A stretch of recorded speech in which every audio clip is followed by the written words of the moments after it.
undercover workers. What was the most disturbing thing you couldn't blow your cover over?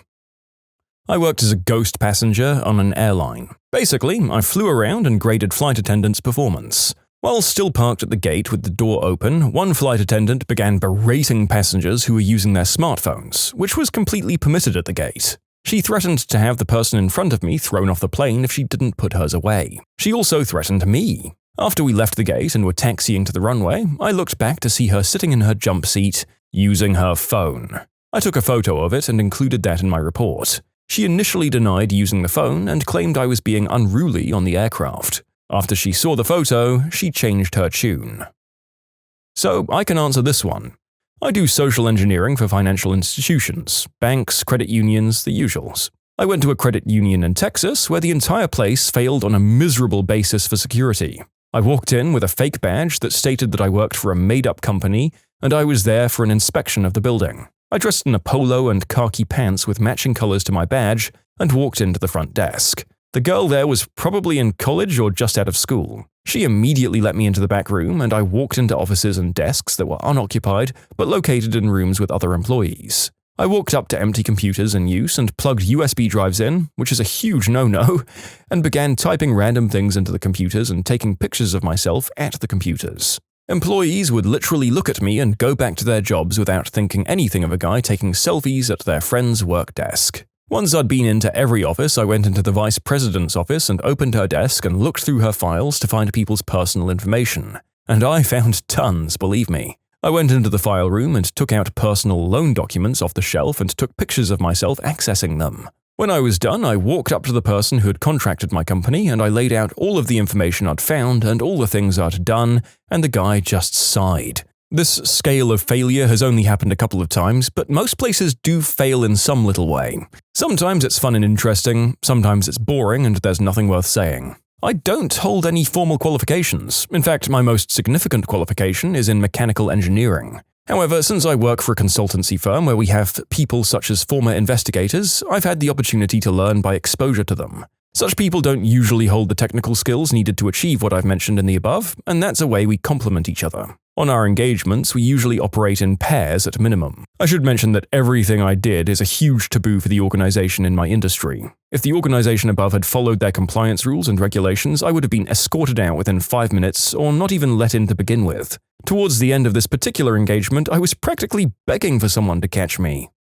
It does sound like a really interesting line of work, but also you have to either have nerves of steel or be completely uncaring about what people think of you. I think all of that potential for confrontation would freak me out if I had to deal with it every day for my job. Working as a secret shoplifter for a large retail chain. I'd basically test loss prevention and see what I could get out of the store. The total would be tallied up and taken off the store manager's bonus, so they had to be on their game. One thing I used to do was steal copper electrical cable sold by the foot. I'd drag it to the fence and spool it up in my car parked on the other side. This was fun to me and an obvious catch for the store. I went outside to the wire rack and there is the store manager getting a down-under kiss from a cashier. They spotted me and then quickly went back inside to leave me alone. So I just went on ahead and spooled out the wire as planned. Not one, but the entire inventory to the point that my car started to get lower under the weight. I went in and bought something and went to the cashier I saw with the store manager. I asked her how long she'd been there. She replied, "Oh, for a couple of weeks now. It's just part-time until I go back to school." I then went back to the store manager and identified myself and what I saw in private. The cashier was a daughter of a friend of his and was a lot younger than you would hope.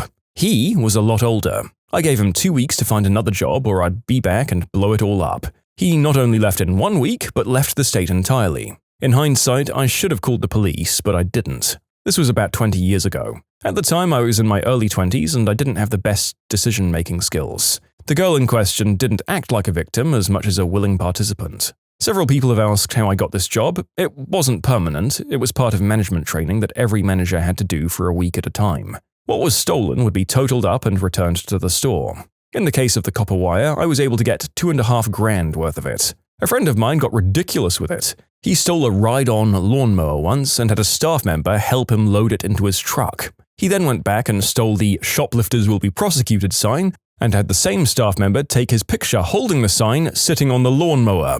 At Christmas time, he'd steal large outdoor figurines and fill the back of his truck. He had like 15 to 20 Santas, Frosties, and reindeer in the back of his truck.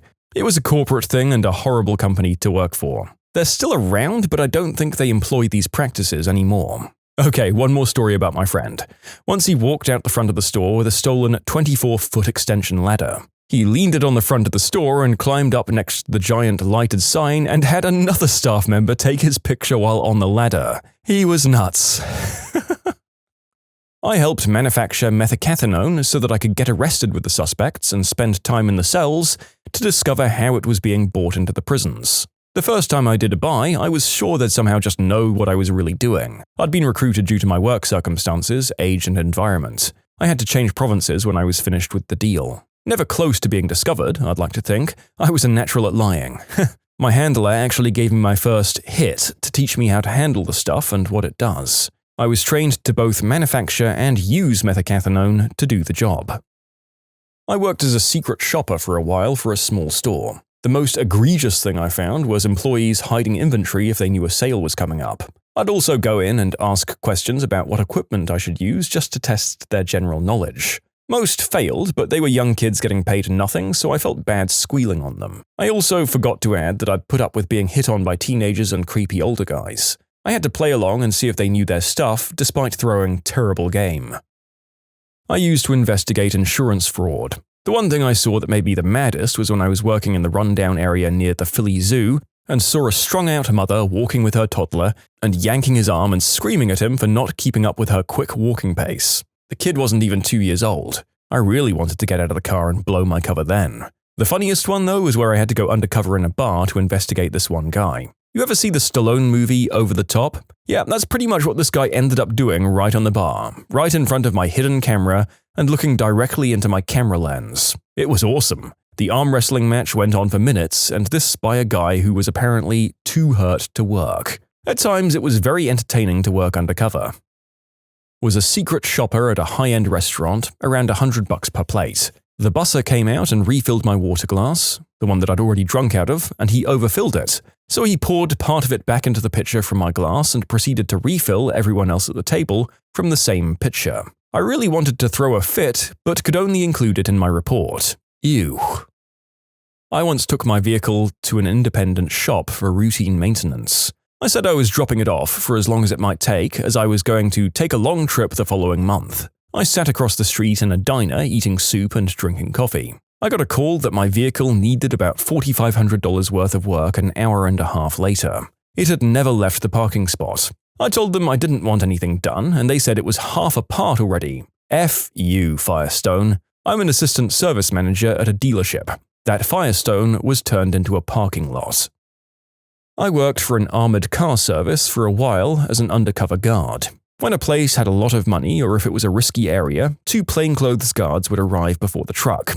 I'd scout the place and outside to make sure the uniform guys could get in and out safe. We wore a color of the day, and the local cops knew who we were, as did the uniformed guards. It was a pretty easy job, and I only once waved off a pickup because of a bunch of Latin kings sitting on benches out front. I hung out a while to see what was going on and hoping that they'd leave so we could make the pickup. As I sat on a bus bench across the road, I watched one of these guys take out his needlepoint. I never would think that a gang member would tote his needlepoint to a stick-up job. The narrator is willing to bet money that there are people like me who are unsure what needlepoint was slang for. I looked through this guy's comments and he actually confirmed that one of the gang members was just legitimately doing embroidery while waiting for their heist to take place, which is honestly much more surprising than needlepoint being slang for some sort of weapon. When I worked QA for a video game publisher, they had me work at E3 as a secret player. Basically, I got to play new games for that publisher and act like they were amazing in front of the press. While I was taking a break, I saw one of the producers hooking up with a booth babe. He didn't recognize me, but I knew he was married and had a kid on the way. I didn't say anything. He got laid off when the rest of us did about a year later, but that's just kinda how E3 goes. You've gotta love how people are hired to pretend to like something. Not you, sir, but the practice itself is so scummy. I'm a TV producer. I was working on a popular documentary a while ago. We were following a woman who was addicted to smack and had resorted to selling herself in order to make money to support her habits. One day, a working girlfriend of hers got thrown into jail. She decided she needed to work harder in that profession to bail her friend out. She called her friend, who owned a smack house, that he let girls like her turn tricks in at about $10 a pop. So to answer the question, I witnessed a woman share syringes with many people and watched as John after John came into the house and disappeared into the bedroom with her for just a little while each. I was running a wire.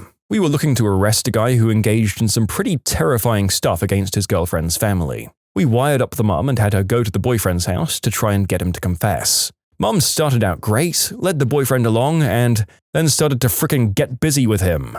Then did the deed with the man who she was trying to get arrested for attacking her family. On wire. I was punching my dashboard and wishing I could arrest her as well. It was awful.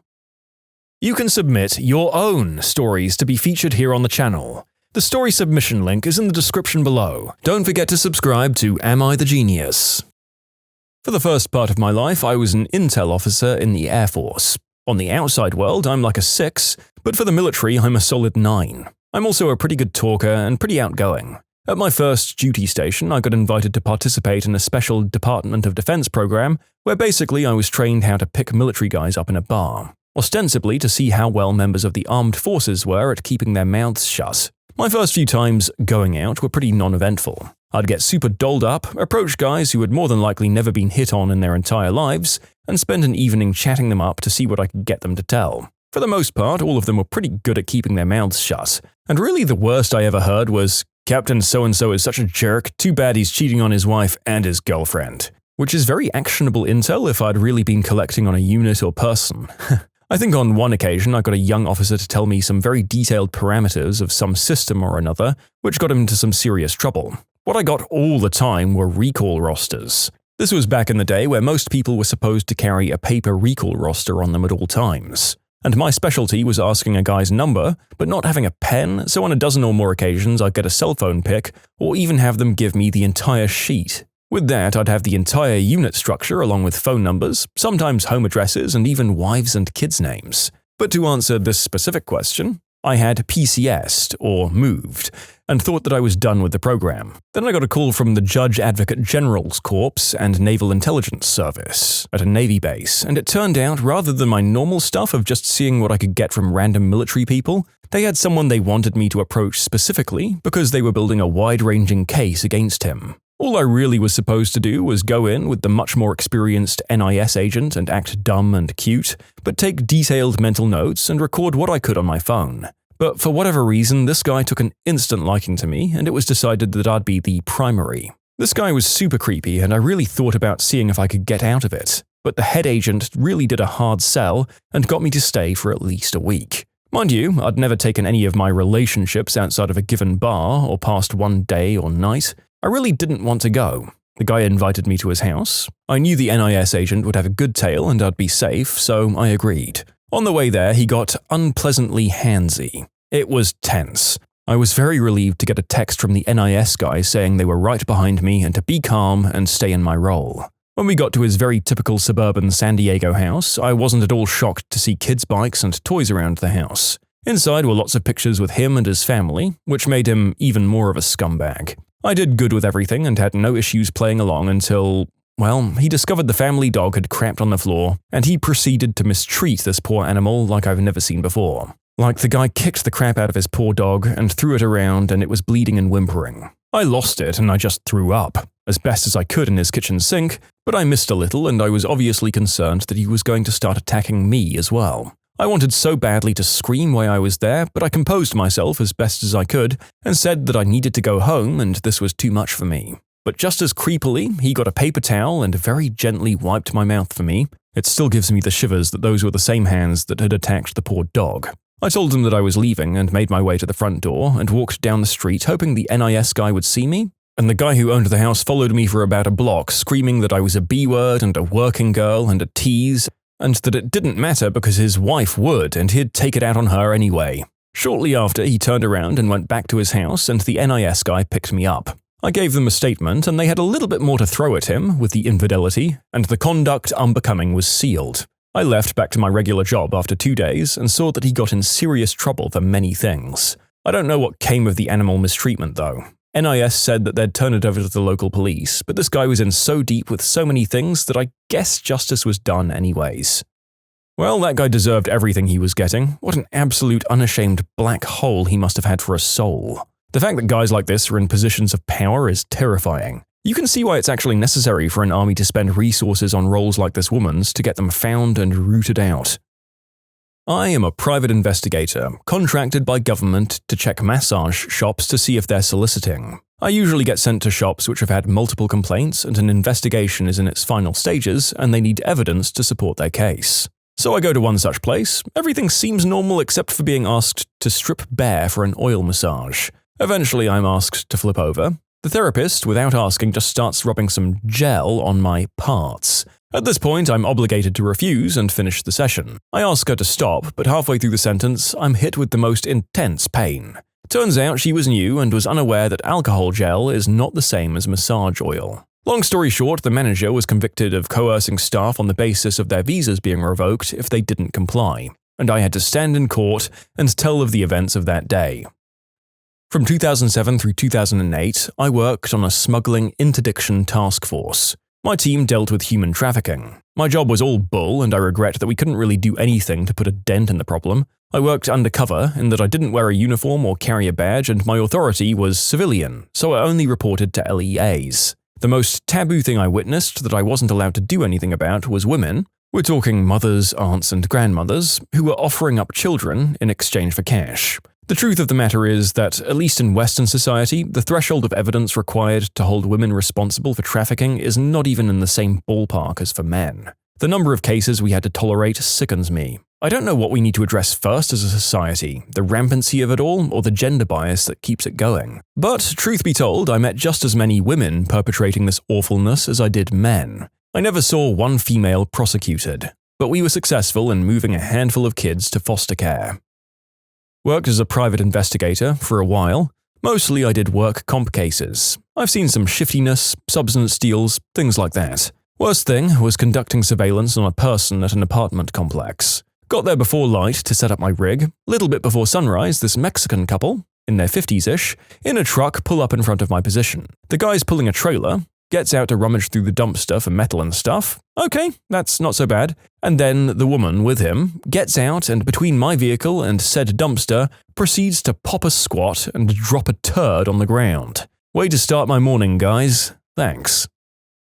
I worked at HIPAA, or the Health Insurance Portability and Accountability Act, as an investigator for a while. That crap is scary. I'd go in and say I was looking for my mum, and that they called me that she was in an accident. I was in my early 20s. Pretty much every place I went into gave me all kinds of protected info on the patient. The company would have placed fake records in the computer. One smaller urgent care place was like, no, nobody with that name. Here's our sign-in log for the week. Take a look. That list had last names, first names, and the field for reason to visit. Yikes. Former loss prevention here. It's the best job ever, by the way. I witnessed so many people doing the deed in the stockrooms, couples, singles, trios, you name it. We had cameras everywhere, of course, especially in the stockrooms due to rampant employee theft. We had countless hours of employee material on tape, and we could have started in the adult film industry. We wouldn't reveal the cameras, which would tip off the thieves, so all we could do was watch. I used to do training at a call center. I always included being aware of social engineering attempts in my roleplays. Managers liked this so much that they started having me do this as a secret caller. I hate to say it, but I got a lot more people than I should have. Even started doing it ad hoc for other divisions when word got around. The worst was an agent that I'm not sure if she just really didn't care or was just so overly helpful she didn't think twice. But man, I could have stolen 3 or 4 people's identities if I was actually running a scam. I used to work for furniture showroom stores that sold out of catalogs. I ran 2 stores and helped others. One of my jobs was to go to other stores and pretend to be a customer. Most of the scenarios involved various selling points, product knowledge, and upsells. I had to get a written estimate as proof, but also I checked store security, the condition of the store, and so on. Worst was I entered a store and there was nobody in there. It was during open hours, but the entire showroom was vacant. So I wandered into the back room. I changed a few things around and went into the till and put a note on the back of my business card that I'd been in their till. After half an hour, I just left. I would have locked the store up if I had the key. I called the manager and let her know, and she got in her car immediately and drove to the store. There were employees in there by the time she got there, but she checked under the till and saw my business card. She spoke to the employees, who said that they were in there the whole time, but were at a loss to explain the business card and the stuff in the back room that I'd messed up. I think she fired her entire staff on the spot. I can't remember what happened after that. Another time I was part of an FBI sting. There was a group of people that were using stolen credit cards to buy large ticket items and have them delivered to the store for parking lot pickup, which was an option that a lot of people that lived in rural areas where delivery wasn't available did. But of course, you wouldn't have to verify your address either. All we cared about was that you showed up and picked up the merchandise that you ordered. The group of people that were using stolen credit cards were actually made up of a few former employees of the company who knew how to game the system. But the FBI was wise to a lot of their thefts, and they set up a sting operation at my store with the drivers. All they had to do was sign for the furniture to complete the deal that they'd picked up the stolen merchandise that they'd paid up with stolen credit cards. Once they did that, several armored men with weapons jumped out of the back of the truck and surrounded the 4 or 5 people, ordered them to the ground, where they were handcuffed and carried away. They didn't even resist, so except that one moment where you knew a bunch of agents were going to jump out of a delivery truck, it was actually kind of boring. What's a great idea that just doesn't work because people are just too crappy? There should be a siren in all cars in case of emergencies. I'd use it responsibly, but other people would probably just overuse the siren the same way we do our horns. In 1967, the White Bicycle Plan was implemented in Amsterdam. It was a policy where thousands of unlocked white bicycles were placed around the city, free to use for anyone. People could just grab a bike they chanced upon, cycle to their destination, and leave the bike there for someone else to use on the way back. Unfortunately, the plan failed as most bikes were either stolen and repainted in no time or just thrown in the river for fun.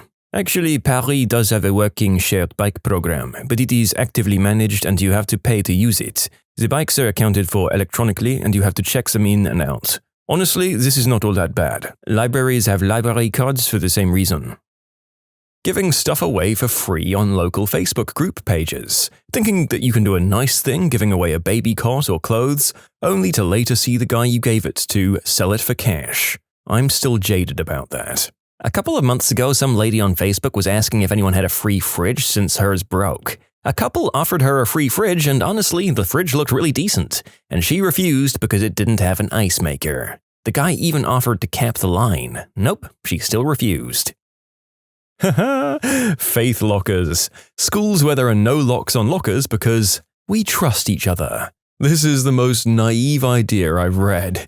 Heck, my school's lockers have locks and people's stuff still gets stolen. It's probably worth adding that my friend left his book bag with his laptop in it in the cafeteria and then someone stole it. A few days later, the bag was in his locker but without the laptop. So basically, someone stole his whole bag, only wanted the laptop, then broke into his locker to give him the rest of the bag back. Good people. Trying to give out a needed good of any kind for free. The question isn't if someone takes advantage of it, but when. My aunt put out a nice dresser. Some jerk kids came and just smashed it on the lawn. From then on, my theory was just to put a $5 sign on it to make people want to steal it. Jeff Foxworthy makes a joke about how he put a couch on the curb with a sign that said free, and it sat there for 2 weeks. So he changed the sign to say $200, and it was stolen within 20 minutes. A local bakery used to give out unsold bread at the end of the night. They had to stop when someone tried suing them by saying the bread got them sick. And the bakery I worked at used to give unsold bread to the food bank, but they quit because they found out the food bank staff started selling the bread in secret.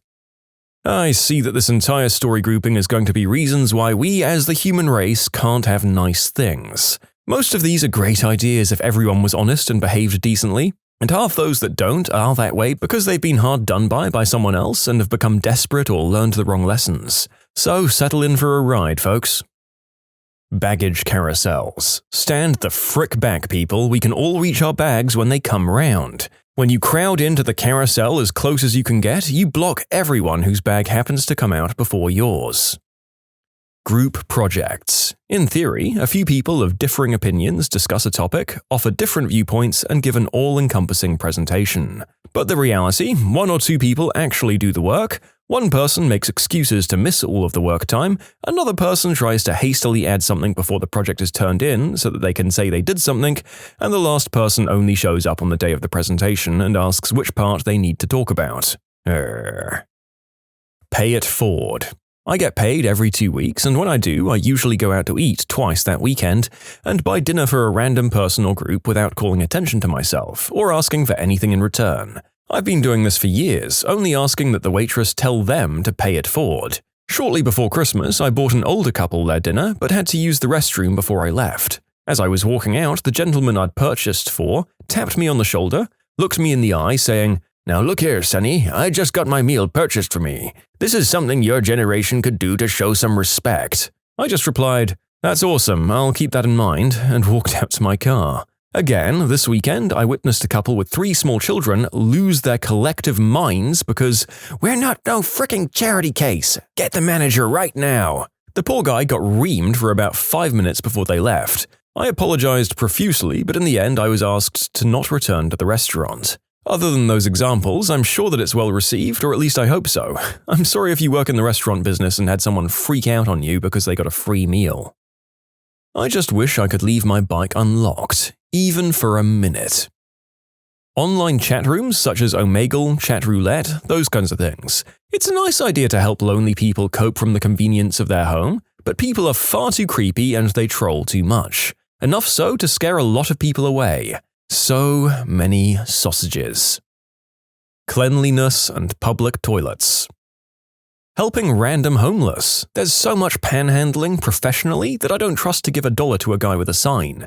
They choose the same street corners all of the time. The panhandling has gotten so bad in my town that the local government put up a billboard basically saying not to give your money to the panhandlers, but to give your money to the local organizations that aid in helping the homeless, like our soup kitchens and homeless shelters. Yeah, that happened in my city too, but in my case it was crappy, because the biggest and most well-known shelter and resource for homeless people, pretty much the single go-to place in the city, is a frickin' racket that steals income and social security payments from the people who stay there. Of course, I myself was homeless at the time where all of this was true, which is the reason I know these things. It made me just want to slap whoever was putting those signs up.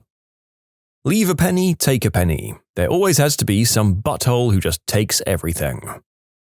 Leaving a bowl of candy in front of your house on Halloween with a sign saying, "Take one." In high school, we had a speaker on one day who told a story. He said he'd put a fake scarecrow on his porch for the weeks leading up to Halloween. Then on Halloween, he'd dress up in the outfit and sit on the porch holding the bowl with a sign, "Please take one." Anyone who took more than one would get an awful scare when he jumped up and chased them. Communism. Keeping public restrooms clean. Seriously, if you pee on the seat, clean it up. If you're a dude, lift the fricking seat. Shake the water off your hands while you're at the sink to keep the counter clean. If you drop some paper on the floor, pick it up. All these people think that bathrooms are disgusting are the ones who make it disgusting. Hitchhiking. It was cool in the 60s and 70s, then people started getting murdered and it became not cool. Probably more like then the news started reporting the murders. The 10 items or less express lane. Still remember the Safeway 10 items express lane policy in my college days. I know I had 9 items. This lady told me to get off the express lane. I insisted she ring me up and counted each and every item out loud, and sure enough, ended a 9. Which? Keep right except to pass. In Germany, it's law and people still have problems to do it. Wikipedia's "Please donate $1, and if everyone in X country did, we'd end our campaign in an hour." You know what's weird? If I saw someone out in the street with a bucket raising money for Wikipedia like a charity fundraiser does, I'd happily chuck in £1. But going through the hassle of having to make an online payment for just $1 seems like way too much hassle for me. So I never bother. And I should because I use Wikipedia daily. I guess I'm just a crappy person. Academia as it's currently constructed. I'm all for life as an academic, but the current system rewards the wrong behavior. The current system rewards EDDs who've never taught in a class. Literally, I've seen it. With administrative positions with exorbitant salaries that often have very little to do except bullcrap PR. Over the last 30 years, administrator positions and salaries have ballooned. Regular faculty still get to struggle while fighting to defend students from unscrupulous money grabs from the aforementioned largely useless administrators, and state legislatures exacerbate it all. My source? 10 years of working in higher education. The zipper method when merging 2 lanes in traffic. User-driven content websites where people can post anything and then upvote or downvote submissions based on originality, humor, or intelligence. Most often, this model just descends into various images of a cartoon frog, and by God, I wouldn't have it any other way. Hey, those websites are where we get the content for these videos. How dare you— Oh, I get it, you were being ironic. Carry on, good sir or madam. Turning your hobby into your work or profession. Science. Seriously, when I have to question who's funding your research every time I read a paper, we've utterly failed. This is why some journals require conflict of interest statements. I've been seeing them a lot in journals that report research on the effects of pharmaceutical substances. It always makes me feel better when the statement says, "The authors report no conflict of interest," but then I'll read some great article and see that the author has ties to a big pharmaceutical company. Tisk, tisk. Pretty much anything that involves trust and/or cooperation. So read basically anything. World peace. The customer is always right. As someone who's worked in retail for 20 years, this is probably the least true and most overused statement ever. People are freaking idiots. Look, the original meaning of that saying was to sell what people want, and if nobody's buying it, then the customer is right in that they don't want it. Now the phrase is used by jerks to get their way. Teamwork in Overwatch. I'm a Canadian-based Diamond support main. The team with the best player but no teamwork will always lose to a team that's mediocre but works together. Protect your healers, assuming they can position themselves properly. Change if it's required to win a game. Having hit scan for that Pharah makes a difference. Don't stand at choke points waiting for a pick. Push in together at X time, win or lose. Rinse and repeat. Meta isn't always required.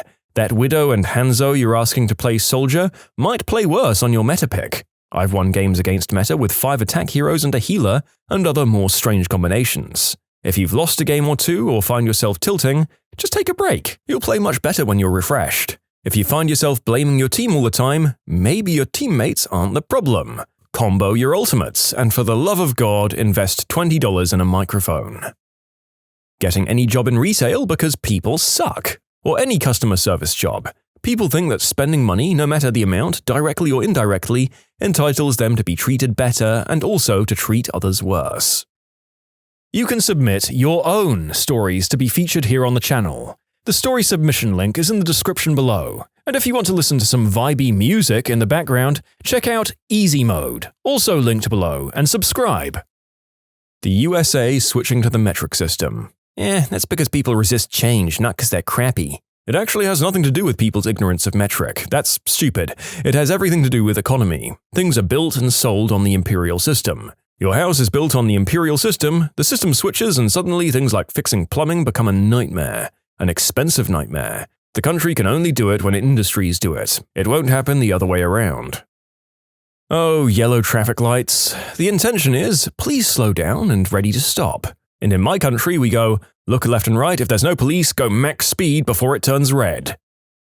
Charities. Screw you executive directors who spend 90% of donations on your salaries and operating expenses and only use 10% for the people the charity is supposed to benefit. That's right, I'm talking to you, American Red Cross, Susan G. Komen Foundation, Wounded Warrior Project, and the list goes on and on ad nauseum.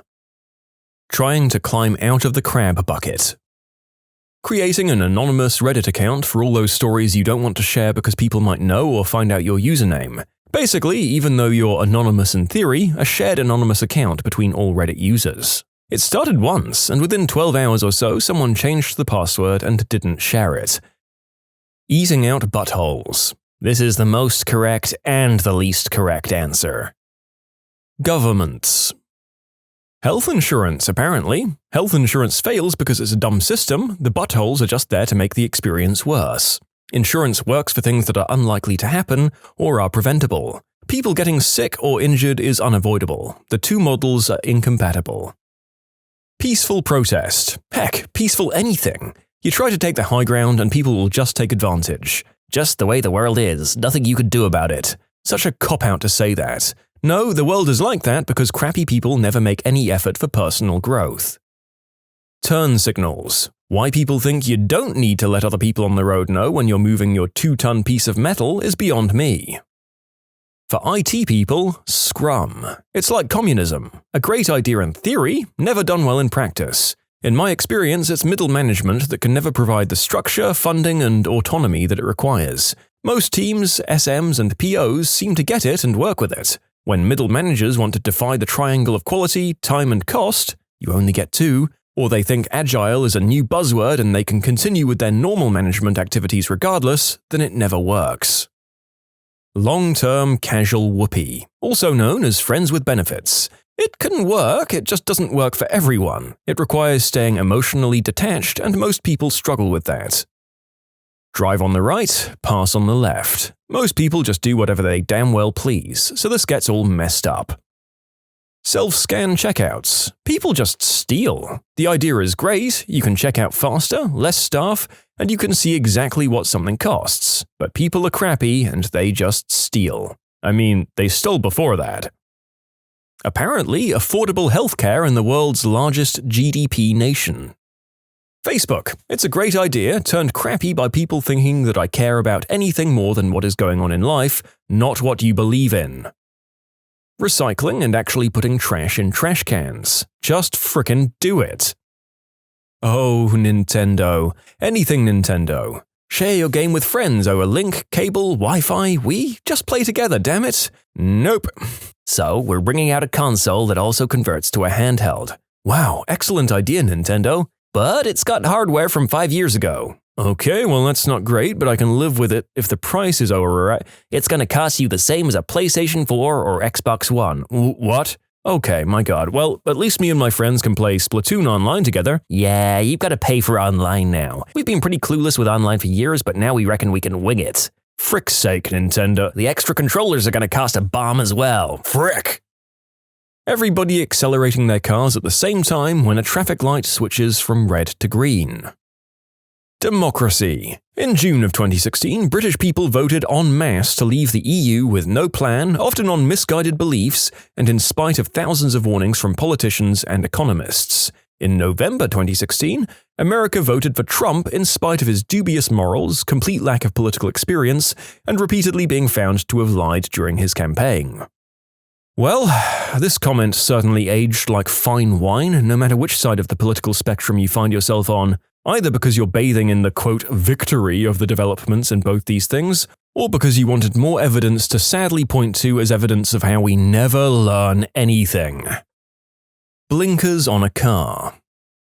Zipper merging. Picking up your dog's number 2 when taking it for a walk. Life. Switching over to renewable energy. We know it's the right thing to do for the Earth, but a select few powerful companies are doing everything they can to stop that from happening. It's not even the right thing to do for the Earth, it's the right thing to do for us. If we continue the way we're going, we'll make our environment uninhabitable for humans. The Earth doesn't give a crap because it's a big dumb rock floating in space. Elections. When you have a 55% turnout, it's a joke when the implications of who you're voting for will affect your future. Well, some states make it hard to register. I had to go through hell. First time I tried to register through the proper channels, they sent me my forms about 3 months later. It was too late for early voting. The paper was dated 3 months before the envelope was stamped, so they had the letter ready and everything, but took forever to actually mail it. You know, any good idea that relies on people not being crappy is in fact a crappy idea. Communism. See also capitalism.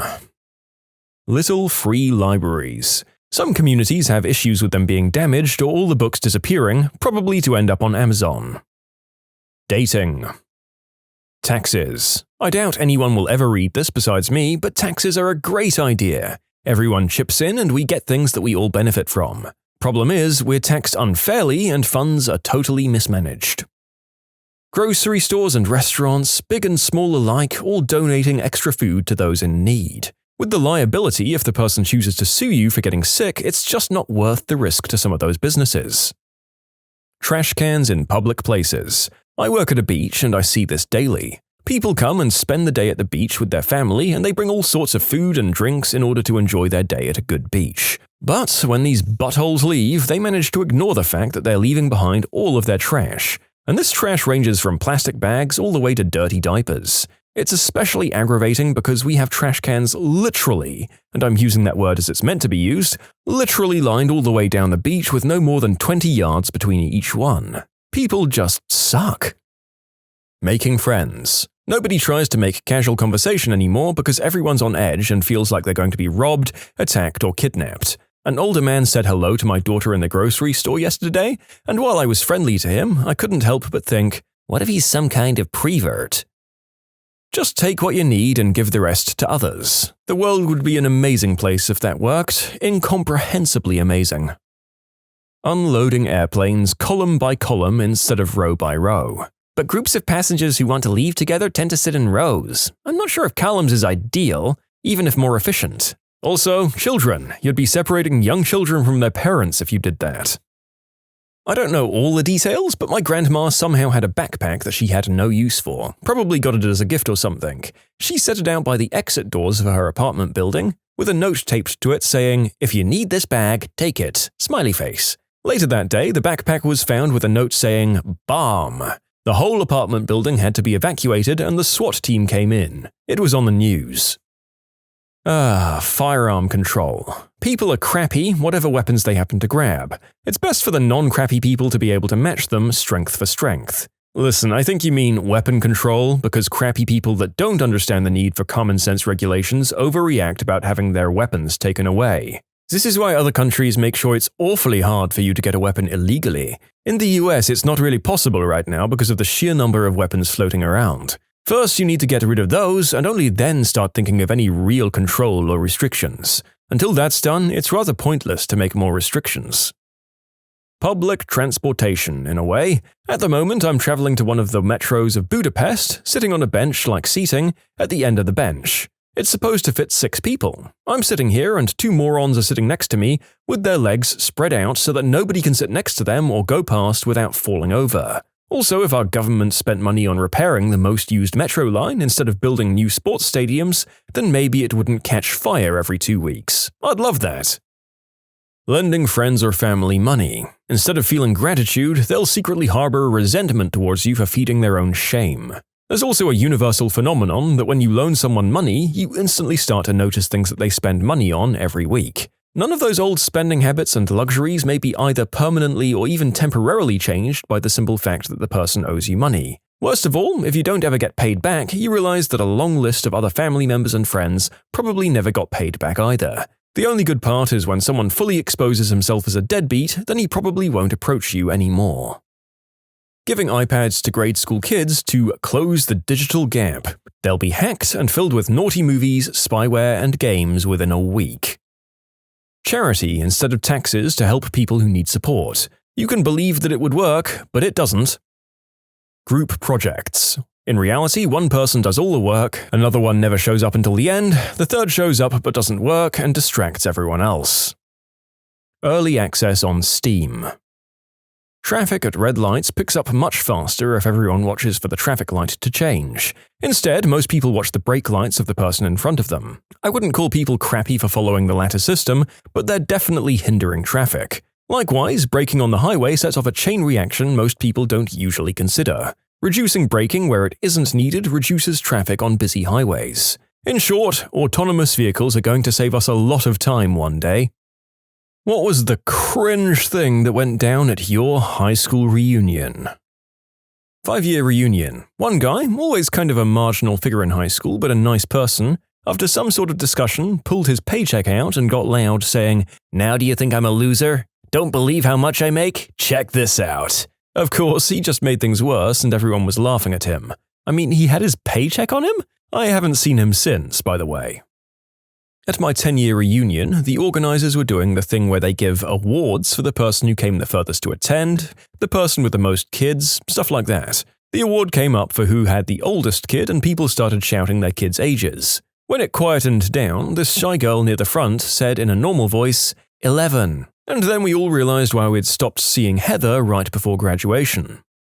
Someone who was considered a popular kid at my high school tried to organize our 10-year high school reunion on a cruise ship. Obviously, nobody wanted to shell out that kind of money, so the reunion never happened.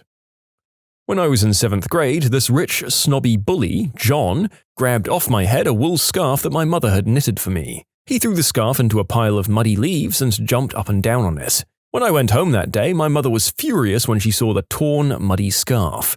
She made me tell her who did it, then she called the school principal and yelled at him. The next day, John got pulled into the principal's office and paddled. That's when they still paddled kids. That's a paddlin'. 55 years later, at our 50th class reunion, John came up to me and angrily said, "You got me in trouble in the 7th grade." I got him in trouble? And he's still mad about it 55 years later? I said, "John, you were a jerk in high school and you're still a jerk," and I walked away. Not mine, but my mother went back to her 40-year reunion last summer. In December, she left my father, after 36 years of marriage, for her high school sweetheart, and she's now living with him. During our reunion, a social group of cool people that I had cordial relations with during high school but was never part of all met up and were pretty happy about it. Until it somehow came out over alcohol that all of them had basically been doing the deed together as a group during high school. Except for one of them. It always seemed like the core member of the group from the outside, not unattractive or anything, but for some reason he'd just never clued into the fact that all of his friends were just rolling in the hay with each other en masse for basically as long as they knew each other. There was some very eye-opening loud screaming. Is it bad that I'm just sort of assuming that these were the theatre kids? Is that me putting people in boxes? Sorry. Sincerely, the other former theatre kid who was also the only one that nobody was doing the deed with. Small college reunion with my core group of friends from university. This was about 5 years after graduation. We all partied pretty hard in school, but mellowed out in our late 20s. We decided to all meet up for dinner at a local bar and restaurant. Think Applebee's, but nicer. One guy showed up already wasted with a duffel bag full of multiple packets of green herb and the bottle he started on before meeting us. He decided we were boring, finished his bottle in the restroom, and refused to come out. He ended up passing out in there. The bartender kicked him out, he was alone in an Uber, and we had no idea where he lived. None of us wanted to take him to our places. He was angry, blowing chunks, and belligerent. So we dropped him off at his last known address. It was his parents' house. Both of them answered the door and we handed him over. It was past midnight and incredibly awkward. He's not invited to the next reunion. It's been a decade since I finished school. I see an old classmate sometimes when he does maintenance work in my apartment block. About a year ago, he asked me if I was going to the reunion organized by some of our classmates. I said no because I couldn't think of anything worse and also I hadn't been invited. Apparently they organized it over Facebook, which I don't have. When I next saw him 6 months later, I asked how the reunion was and he exasperatedly explained that it had been a real crap show. The mean girls had started planning it together, fell out and then started planning their own. So there were about 4 crappy, tiny, awkward parties and everyone was confused. This sounds like it should have been a TLC show where the judges vote on whose party was the best. The winner gets to go home with the former star quarterback who picks them up on his old motorcycle. My 50th reunion is scheduled for October. All of this is inspiring me to go just to see what happens. I hope I can get across the country by then. So far, it was the only thing that happened at my high school reunion. It was the 10th reunion, graduating class of more than 850. A well-funded high school. Every class has a trust fund to fund reunions. A good friend of mine was our treasurer and organized it via Facebook. We started big. A ballroom, setting for 1,000. Figured spouses and stuff. A year out, lots of interest. Definitely not 1,000 people, and we were starting to scale back a bit. 6 months out, there was even less interest. Lots of people reconnected via Facebook and lost the drive to actually care. Scaled back more. 3 months out, there were deadlines for attendance. The school's alumni association would dispense the funds based on class size and allotment for the milestone. We hadn't put a deposit down because the target kept moving on the attendance. 2 months out, my friend finalizes and does a formal cutoff. She'd kept taking anyone for a month afterwards due to a lack of initial interest. And on the day of, it's at a local bar. Not a small bar either. Good food. Rented the entire place for a Friday night at that. 25 alumni showed up out of 150 RSVPs, with spouses or whatever, it was around 40 people. That was the worst part, was knowing so few people actually gave a crap. But the best part was the treasurer's smirk the entire night. The school had allotted $50 per person for this, so $50 per person plus guests, $15,000, with instructions to pay everything fully. So we ate and drank our butts off to the point of almost being Roman, and the bill was $7,500 between food and rental. So she paid the bill and then handed everyone $100 from the envelope and then handed the rest of the envelope to the manager and was like, here's a tip. So roughly $3,000 for the waitstaff and crew. Pretty memorable and honestly not that big of a bummer, but holy crap, people just don't care. At my 10-year high school reunion, we had a decent turnout, maybe 100 or more people. We were at a pretty nice hotel banquet hall. There was this one guy I'd known all through high school, and he was a well-known green herb user. I'll call him Chris for this story. I saw Chris walk into the banquet hall, stop in his tracks, turn around in a very slow 360-degree circle, surveying the entire room. He just says, "Whoa," and looks visibly alarmed. He stops and his eyes settle on me. I say, "Hey Chris, long time no see, man." And he kind of slides over to me and whispers in my ear, "This is really weird. I'm pretty sure I know every single person in this room." And that's when I realize he's wearing the same clothes as all of the banquet hall workers. Oh my god, Chris is working as a server at his own high school reunion, and he has no clue what's happening. I walked him out of the front lobby and explained it's our 10-year high school reunion, and he's mortified, beyond embarrassed. He was never contacted and didn't even realize it had been 10 years since we graduated. He just knew he was working another catering gig in a never-ending series of catering gigs. I made him take me to his manager, I explained what was happening, and tell the manager there's no way this guy is working his own high school reunion. Awesomely, the manager agrees. We find a different suit jacket and tie for him, and I take Chris back to the party. He ended up having a good night. Aw, that's a lovely bit of relief from all the cringe and revenge so far. Well done for showing Chris a great night instead of a potentially awkward situation. And now, here's another story about another attendee being the server, but with one heck of a twist.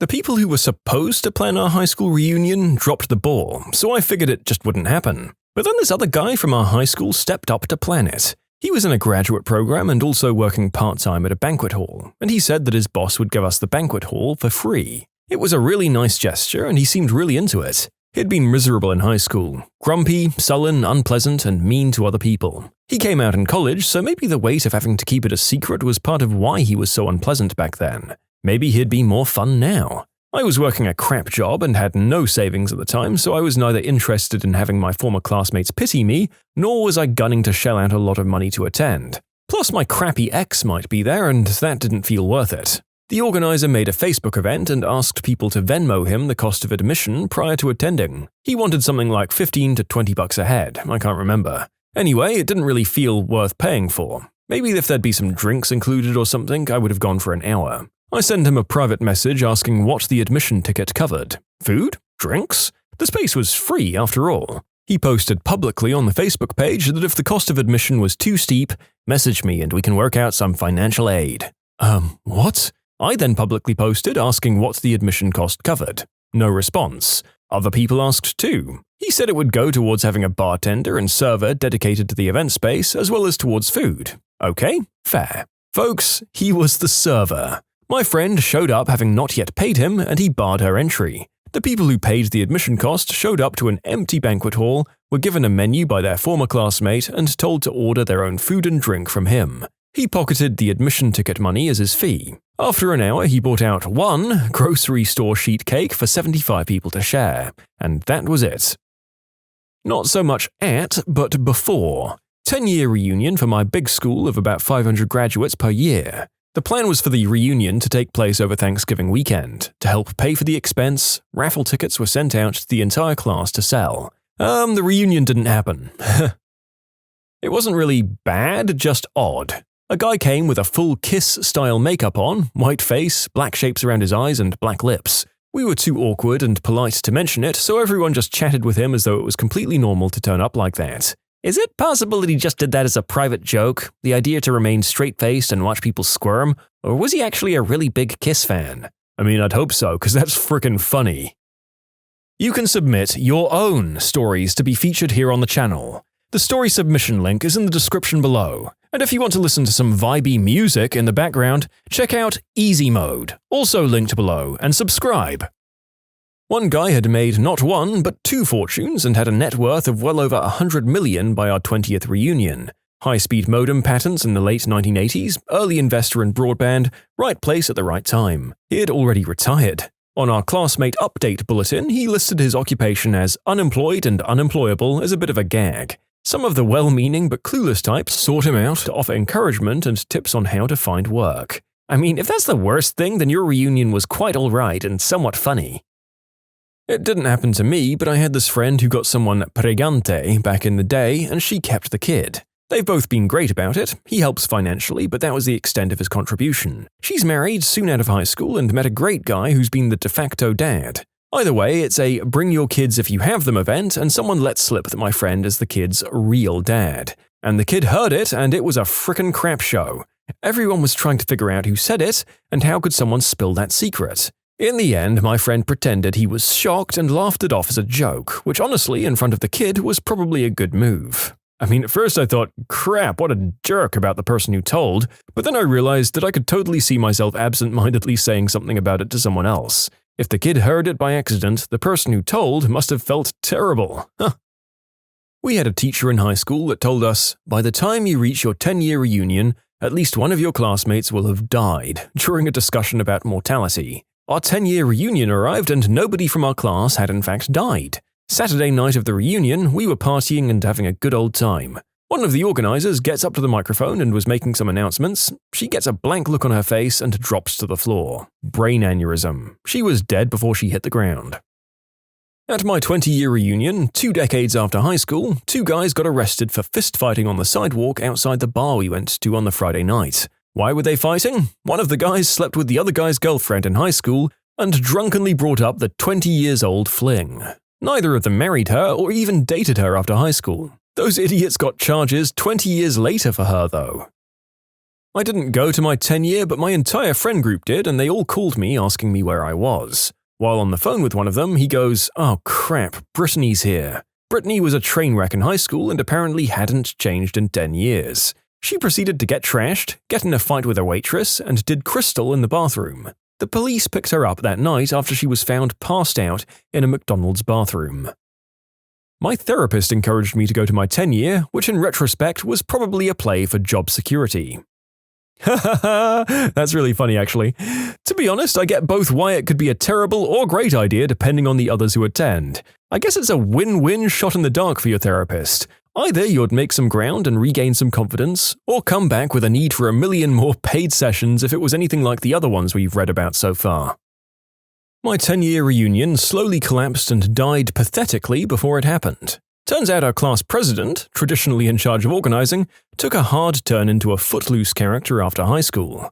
Highlights of her event planning include no alcohol allowed, not even BYOB. A few classmates in a reasonably successful band offered to play for free, but she was adamant there would be no music or dancing. Plus ones were to be spouses only. 2 guys happily told her they'd bring their husbands, and she kicked them both off the Facebook page. The venue was the high school's soccer field in Iowa in August. We were welcome to bring our own chairs. A few people offered to bring beanbags and vodka and similar games. She said no because it would make the reunion too much like tailgating. Suggested entertainment was a guided tour of the school, which had undergone zero change since we graduated.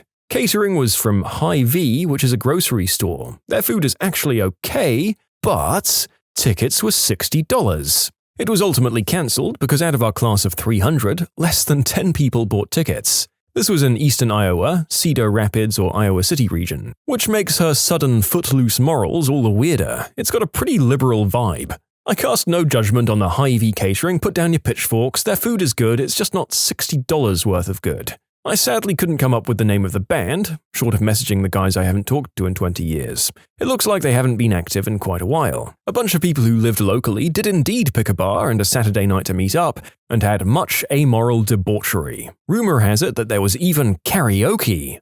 It makes a good story, but I'm ultimately sad for our event planner. I got the impression that she really needed everyone to see that she was the most good person who was doing everything right, and that she hadn't been in control of something for a long, long time. I hope she's doing better now.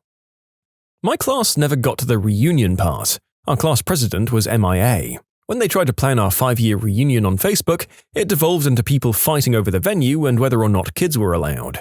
Half the people wanted to get trashed and get away from their kids if they had any, the other half wanted a dry reunion in a local park with kids allowed. Our class had a fund for a senior trip and prom and stuff. I don't remember where the money came from. I just know that it ran out because we spent it on stupid crap in senior year. so people argued over whether it would be catered or a potluck and how much they'd collect from everyone if it was the former. I wouldn't have gone even if they'd managed to figure something out.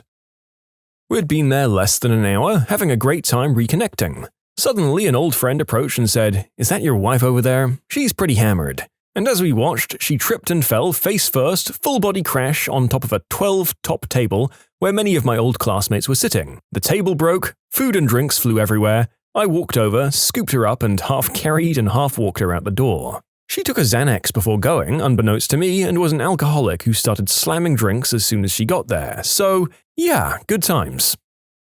I graduated in 2008. There hasn't been a single word about any reunion. The class officers did a 5-year reunion on Thanksgiving weekend at a local bar. They only invited who they liked, 30 or 40 people. One of the people who they didn't invite had become a police officer who talked his supervisor into running a DUI checkpoint. Almost half the people who went ended up going to jail that night. 2 of the organizers ended up with substance charges as well as DWIs. The 10 years started off better, but still ended up being a bit of a cluster screw. They decided to go with a picnic, the same place that we had our senior picnic. One of the class officers had started a catering company and gave themselves the job. About a third of the people ended up with food poisoning. Thankfully, COVID caused our 20-year to be cancelled. Someone I knew from school tried to arrange an unofficial reunion as the school wasn't going to do one. He was socially inept, so he'd say and do odd things which people picked up on a lot. But his heart was always in the right place. He went to a lot of effort, but very few people responded at all. Those that did mostly made snide comments about the event behind their back, like dissing the location. Some of them made fun of him personally too, as he was doing some admittedly odd over-the-top organizing. Most of the people who didn't reply seemed to be the more decent people, and coincidentally the ones who had moved away or just moved on in their lives. Go figure. Those who were mocking him were mostly the ones who still spent every week at the same bars with their same school friends. Then close to the event, he cancelled and blew up publicly, sending everyone a pretty justified message about how they can all go suck eggs, and he was just trying to do something nice and wanted to catch up with people. That was received with more snide remarks as well. They all actually went out the same night for drinks, but didn't invite the organizer. Jerks. He died unexpectedly from a heart attack just a few months later.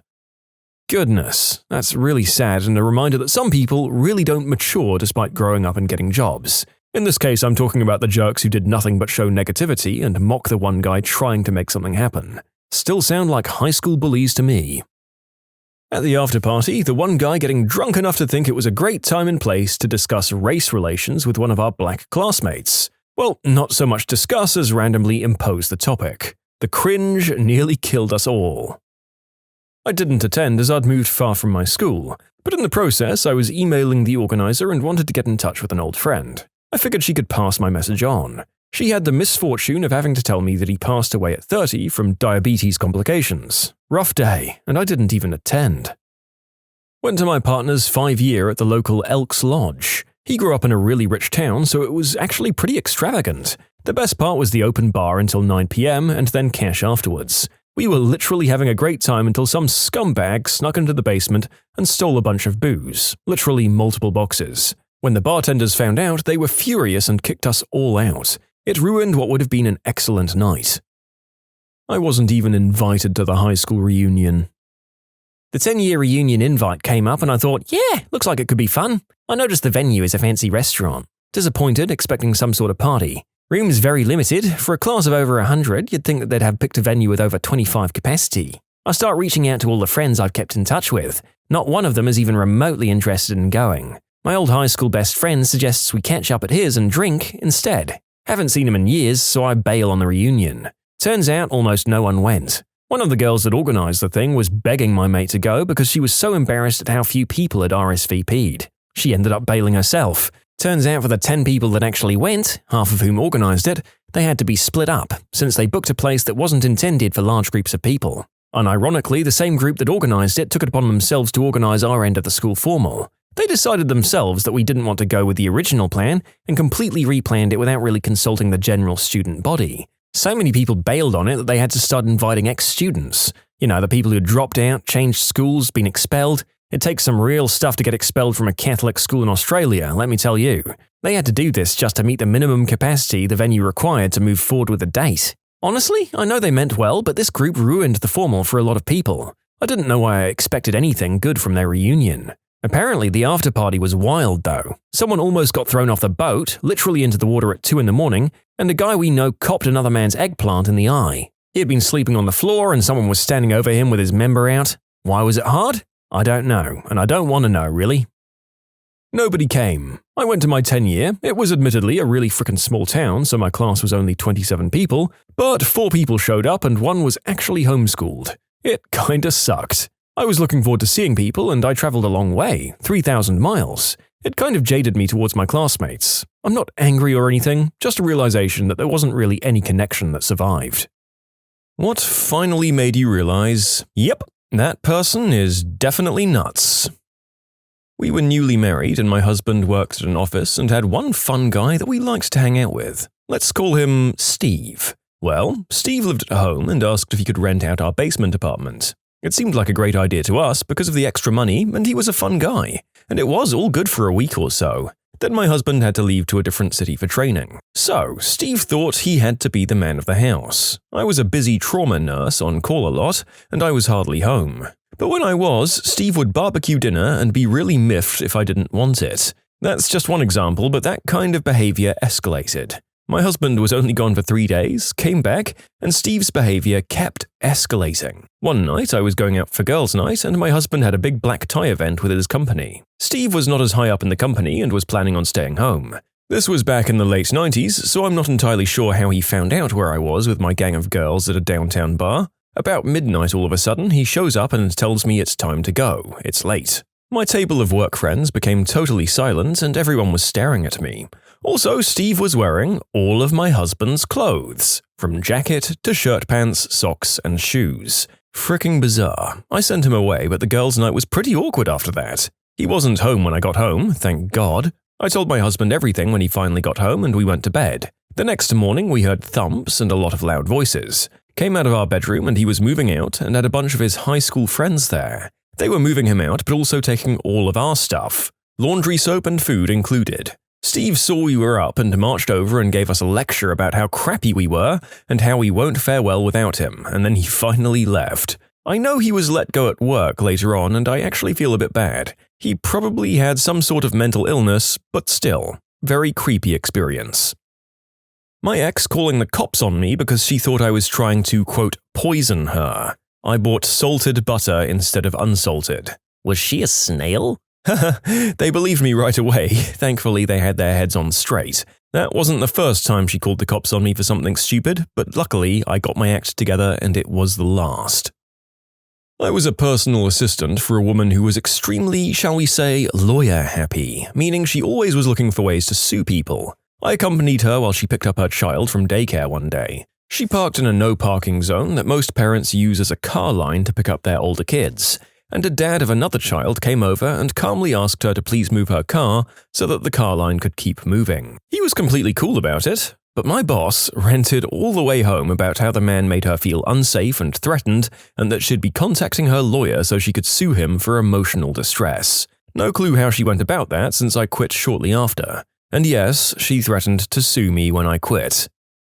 Ha ha ha, there's that last line we were waiting for. It's surreal when you start to see the patterns of how these people react to any negative outcome in their lives. I knew a poor soul whose unfortunate choices and disastrous personal skills led to him becoming quite isolated like this, and whether he was losing friend groups, memberships in social clubs that he'd failed to pay the fees for, or jobs, he had one standard recourse: claim discrimination. It was never specified what was being discriminated against. It was never surprising and always easily disproved. It was actually pretty sad, to be honest. I had a coworker who regularly talked about how so many of her friends screwed her over in the past. At first, I believed her and felt bad until she told us what her latest ex-friend did. After basically calling him every name in the book, of course. She and her husband decided one day to replace their furniture. This was a spur-of-the-moment decision, and since they didn't have a truck to move their stuff, they texted their friend to see if said friend could help them, along with that friend's truck. The friend said no, they couldn't do that, they were busy that day. The crazy witch showed up at his house and flipped out when she saw that he was home relaxing, and that's how entitled she thought she was to his vehicle and his time. She screamed about every single thing that she'd ever done for him, petty stuff like, "I bought you a soda when you forgot your wallet," stuff like that. The cops had to be called. From then on out, I was careful not to accept any favors from her because I was 98% sure the only reason she'd ever do such a nice thing is to throw it back in your face when you tell her no. Like, she used to give one of our co-workers a ride home, and I witnessed this co-worker on multiple occasions offer gas money to pay for her lunch and stuff as a thank you, and she always declined with, "I'm going that way anyway." Until one day that co-worker enraged her, so she ran around telling everyone that they were a mooch and never once paid for gas money. I don't know, maybe this is more manipulative than crazy, but she was always so miserable, so it's not like she was even getting what she wanted at the end of the day, so I consider it some kind of crazy. Months after going on a single date with a woman, she calls me on Christmas Eve while I'm at work to introduce me to her family over the phone as her boyfriend. The one date we had was a dinner at a restaurant. She didn't order anything, just kept eating my fries, then watching TV back at her place. Nothing physical happened, and the date ended with a handshake. When I responded that we weren't a couple, she even started freaking out and crying about how horrible I was for breaking up with her on Christmas Eve. My husband's cousin is the only female in the family that's around my age, so when we used to go to family functions, I tended to hang out with her.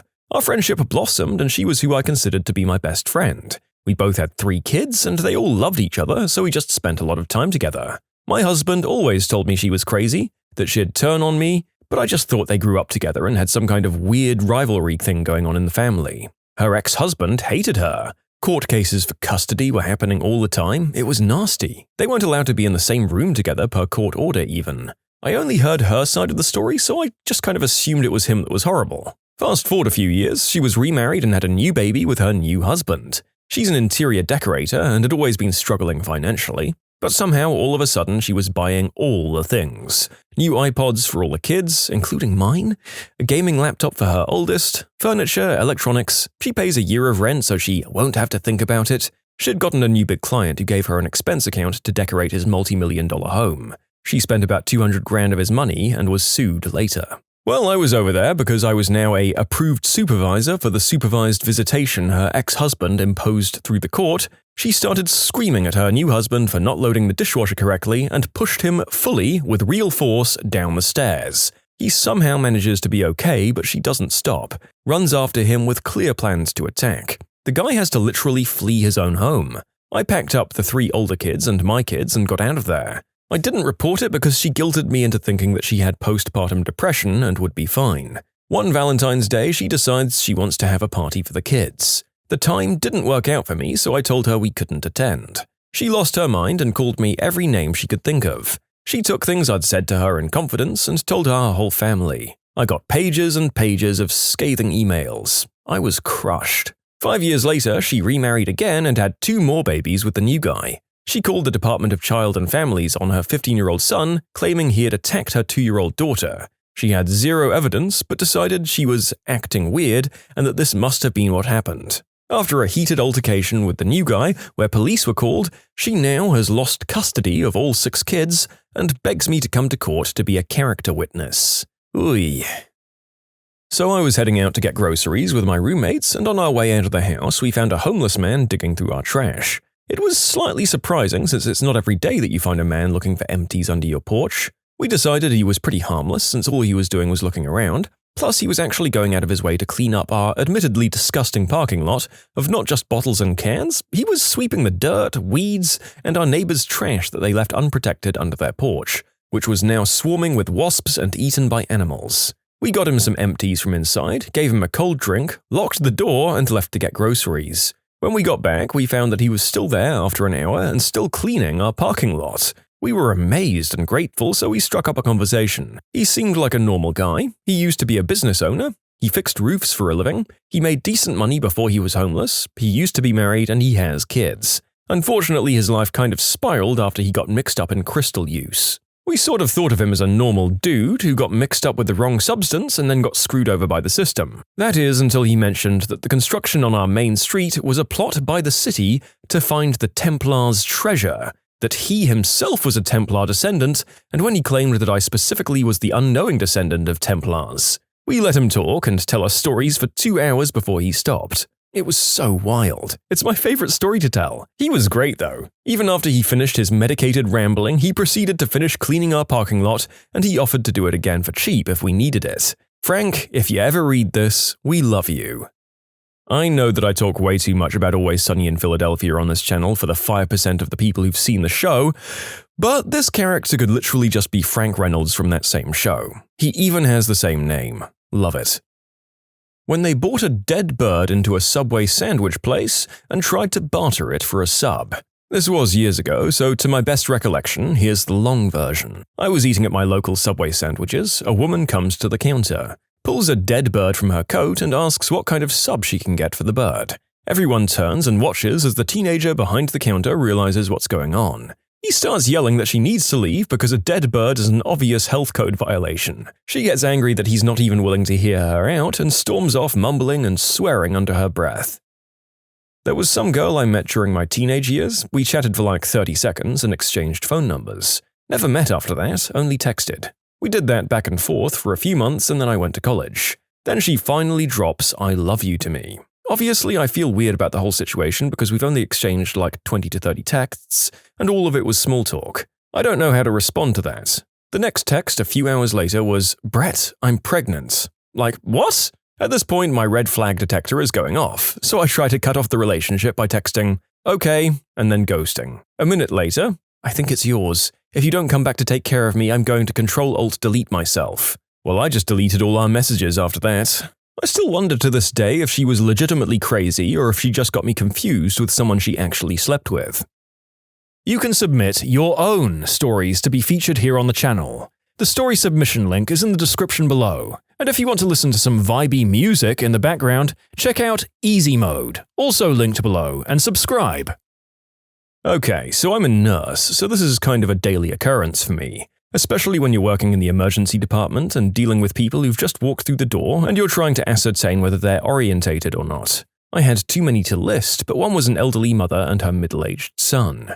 They seemed completely normal, they often do at first. The mother was getting admitted and the son was getting ready to go home. He pulled me aside and told me his mother likes to spit in a jar on Friday evenings after she watches the news, and if it would be okay for her to do that while in the hospital. Kinda weird, but whatever, she's not hurting anyone. So I said I don't see why not. I'll get her a paper cup or something and she can spit in that tonight after the news. It was a Friday. "Oh no," he said, "into this jar." He then presented me with what looked like a gross old pickle jar, about a quarter full of spit. It was wrong on so many levels. Let's just say I got a real Norman Bates vibe from those two. Also, outside of work, I went to a house party one New Year's Eve when I was young. There was a chick there that I'd met before and she seemed really cool. They often do at first. Everyone was having fun, but she decided she wanted to go out to a club. She basically throws a tantrum until we all just give in and decided to drive her to this stupid club. She calmed down in the car until we got about halfway there and she just went berserk, saying she doesn't want to go to a club. Why couldn't we have stayed home?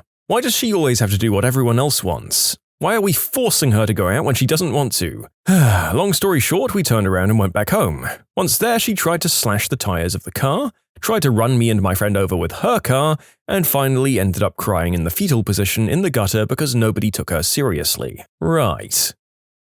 Talking to this one girl I don't know that well, she says, "I'm an only child." I say, "Oh really? I could never imagine being an only child. What's that like?" "Oh, it gets lonely sometimes, but you get used to it, you know?" So fast forward a few minutes. I say, "I really like your bracelet." "Oh thanks, my sister gave it to me." In my head I'm going, okay, something doesn't add up. I'll just ask her. "Oh really? I thought you were an only child." "Oh no way, I have 7 siblings." Yep, compulsive liar right there. A former friend of mine was extremely clingy and threatened to not be alive anymore over little things like me not wanting to talk to her 24/7. I called her bluff and I knew she'd never do it. It was just her standard manipulation tool. One day, a conversation about a friend of mine with testicular cancer came up. Turns out she tried to screw him, but he rejected her. She told me that she sincerely wishes that he'd succumb to the cancer. That was the last couple of straws for me. Boyfriend's ex-girlfriend shows up at his house and wants to get back together with him. He declines, of course. He tries to leave for work. She gets in the car with him. He repeatedly tells her to get out, but she refuses. My boyfriend's a pretty chill guy. He doesn't get mad easily. She then physically attacked him while he was driving to work. Luckily, the cops were around the corner and they arrested her. The next day, she called my boyfriend crying on the phone and apologizing for everything. Then the day after that, she called my boyfriend, screaming at him, saying that it's all his fault that she's in jail. After all of this, she left us alone. Thank goodness. I think all we can really do here is hope like hell that she stopped contacting you because she actually went and got professional help. She clearly had some kind of occasional awareness that she was acting out. I worked at a gas station when I was in high school. Every day around the same time for a couple of months, this really cute guy would come in for the restroom and then head out. Eventually, I started being friendlier and he'd stop a second to chat, and eventually he'd ask if I'd like to hear a poem. I'd gush about how great it was and he'd go on his way. The guy was gorgeous, so that clouded my judgment. His poems made no sense and got weirder as time went on. My coworker and best friend urged me to stop being so friendly as he gave her the creeps. I, being 15 and boy crazy, ignored her. This went on for months until one day he ran in with his hair in pigtails and cat-kind of whiskers drawn on his face and locked himself in the bathroom for over an hour. I knocked on the door several times and heard him talking as if on the phone. This was pre-cell phones being normal. I just had a pager. Finally, he busted out, clutching a half-dissolved urinal cake up to his ear and saying, "Someone left me a clue. I finally found it. Farewell." And he ran down the street and we never saw him again. Yeah, so not an eccentric poet. My brother, who's a talented guitar player, told his friends that he got an interview to teach at Juilliard. A week or so later, he posted a video from my mum's living room. He sleeps on her office floor. He was rambling about the interview and that he wasn't offered the job because he used too much profanity. I asked my mum if he had taken any cross-country flights lately, since she would have noticed this mole person mysteriously missing from her home. If he'd in fact been offered an interview. Nope, he was here all week. Why? Yep, that kid had lost it. Oh, and my ex-husband accused me of sleeping with the Deftones. All of them. I'm still not sure what he thought happened, if it was a one-off big spectator event or if I did it systematically. Well, he's on wife number 3 now and is no longer my problem. My flatmate's ex got drunk and mad with him for reasons unknown. She threw up into a bucket, then stared at him in the eye and tipped it all over the lounge floor. Then she tried to throw pizza she had chewed up and spat into her hand, missed him and hit somebody else. Then she put her hand through our window, as in she literally broke the window by shoving her arm through it, and smeared the blood all over the walls and floor, all while saying pathetic stuff about him and being generally awful. This was all in the space of about an hour at 11 a.m. The relationship didn't last long after that. She continued to blackmail him after they'd broken up though. Definitely some issues there, I think. When my smackhead college roommate tried to annoy the girls living in the dorm next door to us by just banging his head on the wall constantly to make them angry with the noise. I still don't even know why he hated them. He just did. My ex-girlfriend legally changed her surname to mine through deed poll after a 1.5-year relationship. Look, I kinda knew they were crazy beforehand, but when my son's mum sent a text message to me threatening to kill my son while he was with her, I now have full custody. When he told me he was a werewolf. When she literally tried to break my wrist at a party for not high-fiving her. Alcohol is like a steroid for crazy. Wrist hurts just thinking about it. I think she just did jujitsu or something because damn. Started digging bits of silver foil out of the tarmac on the side of the road. He had been perfectly sane a few days earlier, and I got to watch his descent, not really realizing what I was viewing until that point. This was in India, and he was Indian but hung out mostly with Westerners, so we'd often talk about spiritual matters. I noticed that these spiritual conversations would get more and more esoteric until I couldn't really get what he was talking about, but I still didn't twig. The day before I found him digging up that silver foil, why is it always foil, I met him on the way home from a bar. He was definitely weird then, properly creepy, and that was when I first realized he had gone a bit mad. He started another long rambling conversation with me again, none of which made sense. It was just the two of us talking beneath a tree on a dark road with nobody else around. He handed me an invisible telephone and told me my mother wanted to talk to me, so I played along, because I was kinda wasted. Then his eyes got wide and he shook his head, placed one hand on each side of my face and said, "No, you never talk to your mother ever again." I was frightened and went home. A couple of days later, he disappeared as he was taken away to the mental hospital and he only turned up again a few weeks later, shaven-headed. This happened every now and again, apparently. Nowadays, I can spot the signs a lot faster when people are skirting around the borders of madness, and I make damn sure to back off a bit so I don't end up in a position like that again. I had an extremely clingy friend that texted and tried to call me 50 million times a day. Well, I was having a really crappy day and I wasn't in the mood to converse with her at all, and just ignored her. She called the police and told them that she thought I'd tried to self-delete. So that was fun. How to make a bad day a million times worse. It's nice that she cared, not nice that that's how she went about it. There are quite a few more steps that should occur between someone not answering the phone and ringing the police with that theory. I was at a Halloween party several years ago with a secondary or tertiary friend group. You know, the kind. I was kind of friends with some of them and I only barely knew others. But it was a costume party and I didn't have anywhere else to be, so I went. There was a guy who was near to the center of the group that was always a bit screwy. Everyone called him Prison James because he'd been to prison. I'd run into him a few years before when I was in my teens and he offered me $20 to show him my chest. He was at least 20 at the time. Real class act, James. Well, during the party, he pulled out a loaded frickin' piece and started waving it around, saying he could end it all right there or some stuff like that. Two guys managed to get it off him. Now he was angry and running around the house yelling. A third guy stepped in and decided to break down the weapon. So one guy has all the bullets and one guy gets the actual, thing. Someone else took the clip. Nobody else reacted. They were just like, welp, typical Prison James behavior right there. So that's the day I decided that entire circle was bat crap crazy. A co-worker of mine was in his basement apartment one night, and after coming out of the bathroom, one of his ex-girlfriends was standing in the hallway just staring at him. He immediately told her to get the frick out, as any person would. She followed it up by pulling out a steak knife from her back pocket and swinging it around, making some pretty crazy statements. He managed to get the knife off her, and then she pulled out another one. This girl had a pack of steak knives in her pocket. She then proceeded to shank herself in the neck. I think that's when he realized she was pretty off. She survived. They're dating now. Godspeed to that guy. That's when I realized my coworker was also crazy. When could you not stop laughing at the world's most inappropriate moment? My grandparents, both sets of them, insisted on burying my parents as Catholic for their funeral. Little did they know my parents hadn't been practicing the religion since they moved out of their parents' home. They hired a lady who was singing off-tune Catholic songs so loud into the microphone that it felt like a drunk karaoke concert. Everyone probably thought I was shaking from crying in the front row by myself, but I was literally laughing so hard that I had tears streaming down my face. I had to practically choke myself to keep the giggles from coming out. I could just imagine my parents sitting next to me going, "What the frick is this?" and laughing with me. It was a very inappropriate time to laugh, but that dang lady got the best of me. Back in 2004, I was at my cousin's funeral, and my aunt was in such a shocked state that she couldn't stop laughing. She was known to do this at funerals. Because laughing is contagious, I also started laughing a bit, and I had to go to the back of the church and to the bathroom to get it out of me. There's a scene in the movie The Pianist, which is about a pretty dark period and place in history. The scene is where a woman is shot in the street and her body folds in on itself as she falls to the ground. We watched that movie in sophomore year English class after reading the book Night by Elia Wiesel. It was completely silent in the classroom during virtually the entire film.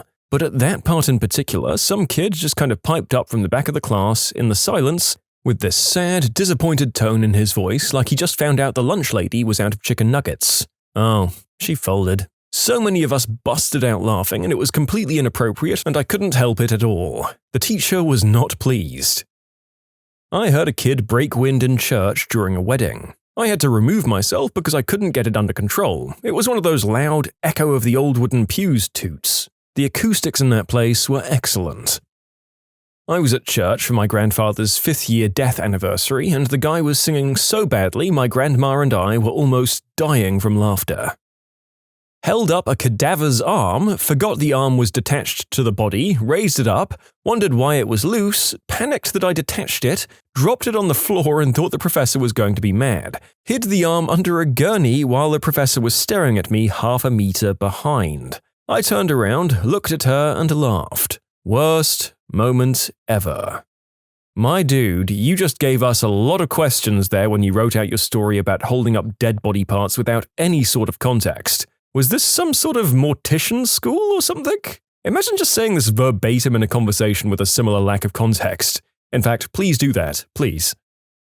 My father and mother went to a funeral of one of my mother's aunts that she wasn't close to. In fact, my father had never met her. As they stood at the open casket, my father said to my mother, "She just doesn't look like herself." Again, my father had never seen the aunt before. For whatever reason, this struck my mother as very funny and she started laughing. She held her hands to her face and ran from the casket. Her sisters saw this and thought she was distraught and followed her out to console her. That was where my mother had to explain that she was laughing and not crying and why it happened. She was so annoyed at my father, it was hilarious. I had this really nice but really awkward physics teacher in high school. He was a large man, but spoke with a lisp and a very soft voice.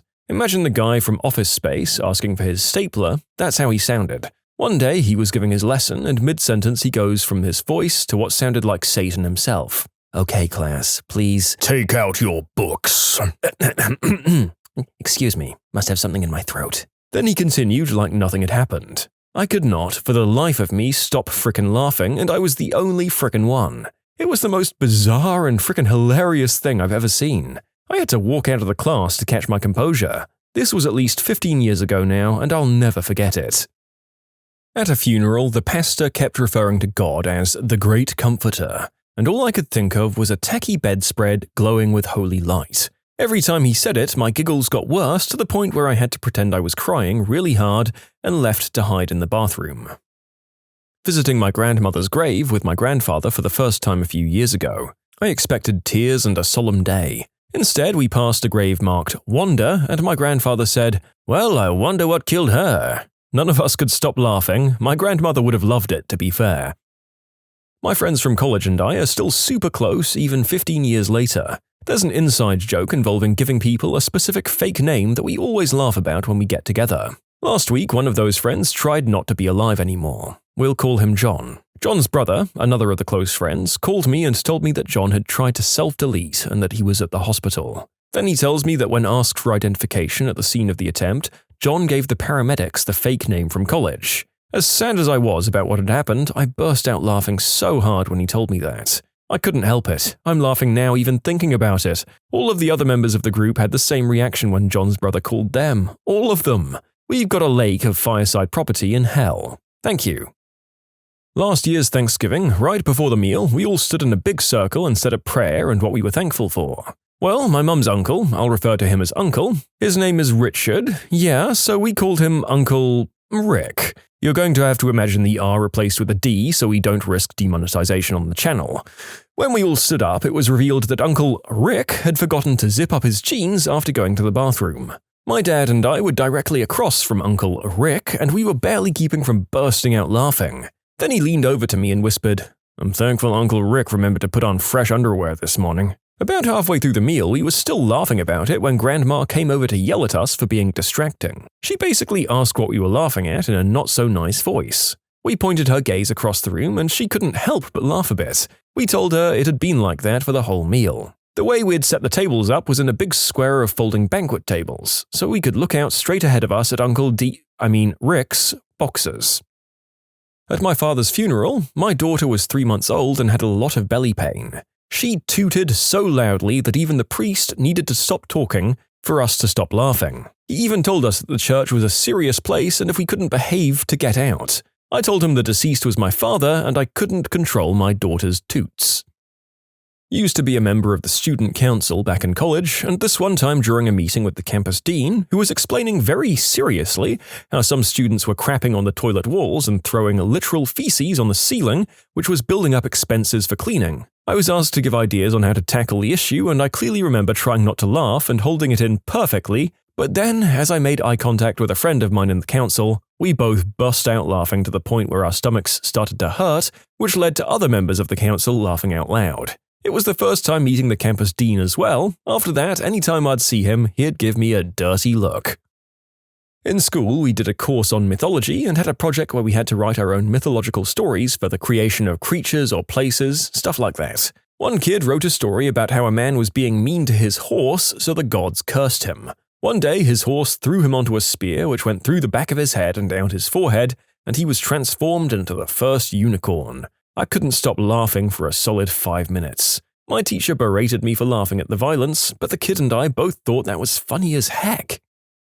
At the wake for the grandma of my honorary sister and brother, at some point the old biddies from her church decided the children needed to come up and say goodbye to her in front of all these mourners, none of whom I knew. Also, this was Eastern Kentucky, where everyone knows everyone else, so already people are eyeing me up trying to figure out who the frick I am and why I'm sitting with the family. Well, before I realize what's happened, the two of them have marched me up there with them and pinned me in between them. I'm awkward in the best of situations and was supremely uncomfortable at funerals, so this was already my personal hell. We stood there and stared down at her in front of hundreds of people as this somber music plays and the priest instructs everyone to pray for us as we say our last goodbyes. She's wearing this double-breasted sailor suit kind of thing, and my sister and I are making quiet comments like, "Well, she looks nice," when all of a sudden our little brother blurts out, "Anchors aweigh, old girl," in a perfect British mariner's voice and frickin' salutes. So my sister lets out a long, drawn-out gasp of, "What the frick?"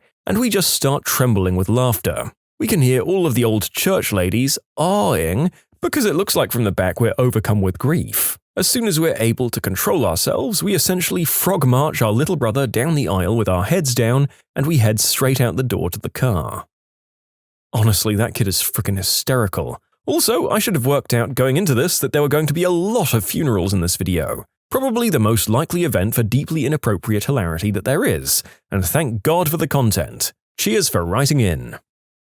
I don't know if there's a name for it, but when I get really nervous or scared, I start to laugh. Like, if it's bad enough, you'd think that I was watching the best scene in the best Three Stooges skit ever made. So, I was driving down the interstate when I saw a deer bolt across. It got hit by a car in the oncoming lane, flew like a ragdoll in front of my 18-wheeler, and exploded. I don't know what happened, there was just blood everywhere. It looked like I'd gone on a rampage in GTA, but with the blood physics from Mortal Kombat. I pulled over to inspect the damage. Just blood and bits of flesh everywhere, and a cracked and bent grill. I got lucky, so I filled out a report with my company and took off for a shop to see about fixing the grill and hopefully for a truck wash. And wouldn't you know it, there was an open weigh station just ahead. The Department of Transportation officer comes out to see me as soon as I'm in sight and waved me over to the inspection area. He immediately starts laying into me about why the heck the front of my truck is covered in blood. And I am just laughing. I mean, I couldn't get a single word out. Every time I tried to say something, I got a few words in and then just couldn't start again because of the hysterics. Finally, his partner started inspecting the truck and found a piece of hoof. I finally managed to calm down enough to talk and we got it all sorted. Luckily, the DOT officer was having a good day because he decided not to write me a ticket and let me use their water hose that they had on site to wash most of the worst off before I took it to a shop to repair the grill. You can submit your own stories to be featured here on the channel. The story submission link is in the description below, and if you want to listen to some vibey music in the background, check out easymode, also linked below, and subscribe. When I was a second-year law student, I had a classmate abruptly get up mid-lecture and waddle quickly out of the lecture hall. There were about 90 students in the lecture, and in law school the academic approach is the Socratic method, which is usually the professor and one student going one-for-one during the course of a lecture or class. The guy comes back into the classroom, and the professor abruptly halts his current line of questioning with another student. In front of the class, the professor asks the returning student, "Is everything okay?" The student responds, "Bad Chipotle," and walks back to his seat. I spent the rest of the lecture period giggling through the professor grilling students about family law. In short, a classmate in law school has an explosive bout with Chipotle that makes him duck run to the bathroom in the middle of a lecture. In high school, there was 3 religion courses you could pick: Catholic, Evangelical, I'm told that's Protestant in British, or Neutral. You'd have different topics in class and different destinations on the yearly trip. I picked Catholic, and on the yearly trip we went to a monastery. On the 3rd day, one of the exercises was to talk about death. So there were 20 kids in a circle of chairs and everyone was crying because everyone lost a loved one at some point and death is a hard topic. The teacher starts talking about how she imagines death to be like and begins to tell, "I imagine after dying there has to be a long, long spiral staircase and you go down and down until there's a door, and behind that door," the rest I didn't hear because my friend next to me whispers, "a mother frickin' kebab stand." We both sat there giggling for like 20 more minutes until the meeting was over. To this day, I feel really bad.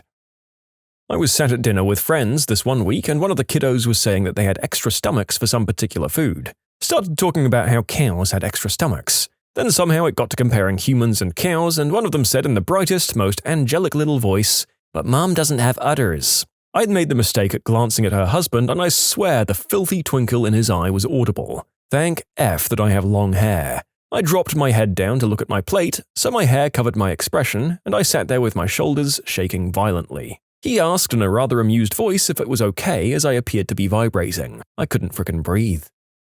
My granddad had "If You Don't Know Me By Now" played as the curtains closed at his funeral. I shouldn't have laughed, I couldn't help it. What a legend. See, my dad had Queen's "Another One Bites the Dust" on the way in and Meatloaf's "Bad Out of Hell" on the way out. He was a character. Some older kid at my school ended up in a coma after taking N2O. I think he ended up dying, so it's a pretty dark story. One of the principals came into an assembly and angrily declared, "Nitrous oxide is no laughing matter." I think most of us were too young to know that nitrous oxide is laughing gas, but for some reason I knew everyone was so silent and scared of the angry teacher, and I was just sitting there trying not to laugh audibly. My senior year of high school, I went to this memorial breakfast with my principal and a few other seniors because my principal was begging a few of us to go and, hey, free breakfast. So getting to the end, this woman starts singing an incredibly moving song, and she's doing it beautifully. But I look over at my principal and he just looks so dead. Like his face was completely blank, and because I also don't deal well with emotion apparently, I thought it was the funniest thing ever. So while this lady was singing and some people are crying, I'm losing my mind and trying so hard to stop laughing, and I just can't. My friends thought that I was having a complete mental breakdown, like I'd finally lost my mind or something. I felt absolutely horrible about it and ducked out as soon as I could. When I worked with a financial advisor, he misspoke and asked me to check a client's investment in black word for rooster beginning with C instead of BlackRock, an industry fund. He didn't realize what it said, and he was super big on maintaining a professional, humorless working environment, so I couldn't even point it out. I managed to keep a straight face long enough to excuse myself, and then spent 15 minutes wheezing in the spare office. When I was 17, I worked at an Ace Hardware. I found a guy looking at construction adhesives and sealants with the most confused look on his face, so I asked him what was up. To clarify something, the thing he was asking for is spelt C-A-U-L-K. I'm looking for caulk. It needs to be black. And I need it to stay hard. I'm really trying to hold it together right now. 1 minute, sir, while I find the guy that works in that department. I ran off to find the guy that knew caulking and bring him back, introducing him to the customer as our resident caulk expert, and the customer nods at him approvingly. I then escape to the break room where I'm dying laughing trying to blubber explain something about hard black caulk to my other coworker. You people are so immature you'll laugh at anything. I'm hungry. Maybe I should take a break. Not sure what I'll eat though. Maybe some peanuts. Nothing I like more in my mouth than some peanuts. Then I can go practice my piano, and before you know it, this channel will have its very own pianist in its hands. Nothing you can't do with a mouthful of peanuts and a spare pianist in your back pocket. On the best date of my life, I went to see a really stupid movie called A Walk to Remember with my first girlfriend. We were sitting in the 4th to 5th row from the screen, and 2 rows ahead of us were a group of younger girls. One of them was rushing back to her seat with her friends, and she slips and falls. It was a nasty fall too, and even though I felt bad for her, I couldn't stop laughing. It was awful. I don't know why I couldn't stop, and I was even like, God, I know I shouldn't laugh, but it's just making me laugh harder. It took me at least 10 minutes to stop. Girl who fell, I know you're out there somewhere. I hope my laughing didn't make you feel bad. To this day, I still don't really understand why it was so funny to me. I was in a local support group for friends and relatives of people with bipolar disorder. One person was relating the story of her older teenage daughter who, in a manic episode, grabbed a flashlight and took it upon herself to stand in a downtown intersection and direct traffic until she was picked up by the cops and taken to the hospital. I kinda covered my mouth and pretended I was having a coughing fit and excused myself to go to the restroom. High school English class, which was first period. A few days before, I got in trouble for sleeping and coming in late. My teacher called me a hibernating bear, which I found funny. A few days later, we were doing oral book reports, and this one kid with a stutter was doing his. The class was being patient with him, but he was struggling a lot. Then he gets to a point in his book where he talks about a bear. That reminded me of how just a few days before I was called a bear, and how funny I thought that was, so I busted up laughing. I wasn't laughing at him for stuttering, I was laughing at being reminded of being called a bear myself. However, I realized that's exactly what it looked like. The entire class gasped at me in horror. I didn't even try to defend myself, but I do promise it wasn't directed at him, it was at being called a bear myself. My mum's funeral service. It was just at the funeral home, but we had a priest since my parents are Catholic. My dad is severely disabled, so he was only brought in for the actual service part of the whole shebang. We had calling hours first and then a 15-minute service, as it would have been too much for my dad to have longer. So my dad was sobbing, which was really hard, and the priest was very kind and comforting him before the service. I stood next to my dad's stretcher and held his hand. Then the service started. Anyone remember those old FedEx or Micro Machines commercials? I think he retired and became a priest. In the name of the Father and the Son and the Holy Spirit, we bless this woman. It looked like I was crying for my departed mother, but I was biting my cheeks so hard to keep from laughing that the tears started. I had to walk outside right afterwards so I could let it all out because I couldn't hold it in anymore. Before my dad's brain injury, he would have been right outside laughing with me. In my school, my geography teacher was notorious for scolding students in the most creative language, and while one of my friends was getting scolded, I think the teacher said something about Shrek's donkey having more brains or something, I couldn't control my laughter and drank water to choke and cough so that I didn't get scolded for laughing.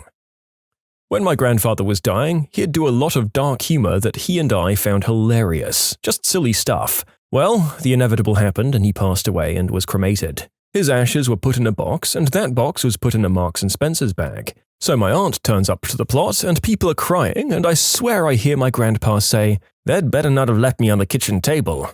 And I lost it. I couldn't stop laughing. I could see in my mind's eye someone opening the bag and Grandpa just being in there. I just couldn't stop laughing. My mum kind of got it when I explained, as she knew that was something he'd say. A guy on the train in visible pain after an exclamation of, "Oh God," from inhaling my poison butt gas, and I can't control myself as he's gagging. Even off the train, I continue to lose my composure and choke out unexpected laughter. Even years later, I still do. Oh God, my professor was very solemnly telling us during an emotional discussion about when he watched the North Tower fall on September 11th. I was so horrified that I started laughing. I physically couldn't stop, and my eyes were begging for help. I laugh uncontrollably when I'm uncomfortable, and this was one of my worst moments. When a police officer asked 15-year-old me if I'd ordered substances from somewhere, and I had to grin the whole time despite being innocent. When we moved, we suddenly got a package with some pills and some powder in the mail to my name.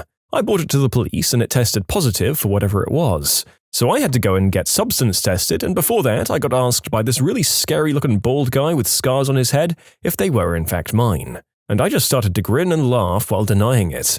I obviously tested negative and I was allowed to go back home. Well, it turns out that someone at our old home that knew we moved out ordered them to our old empty mailbox, but we had made a thing that everyone addressed there and got relocated to the new address, so it landed with us. What are the grossest conditions a health inspector found at a restaurant?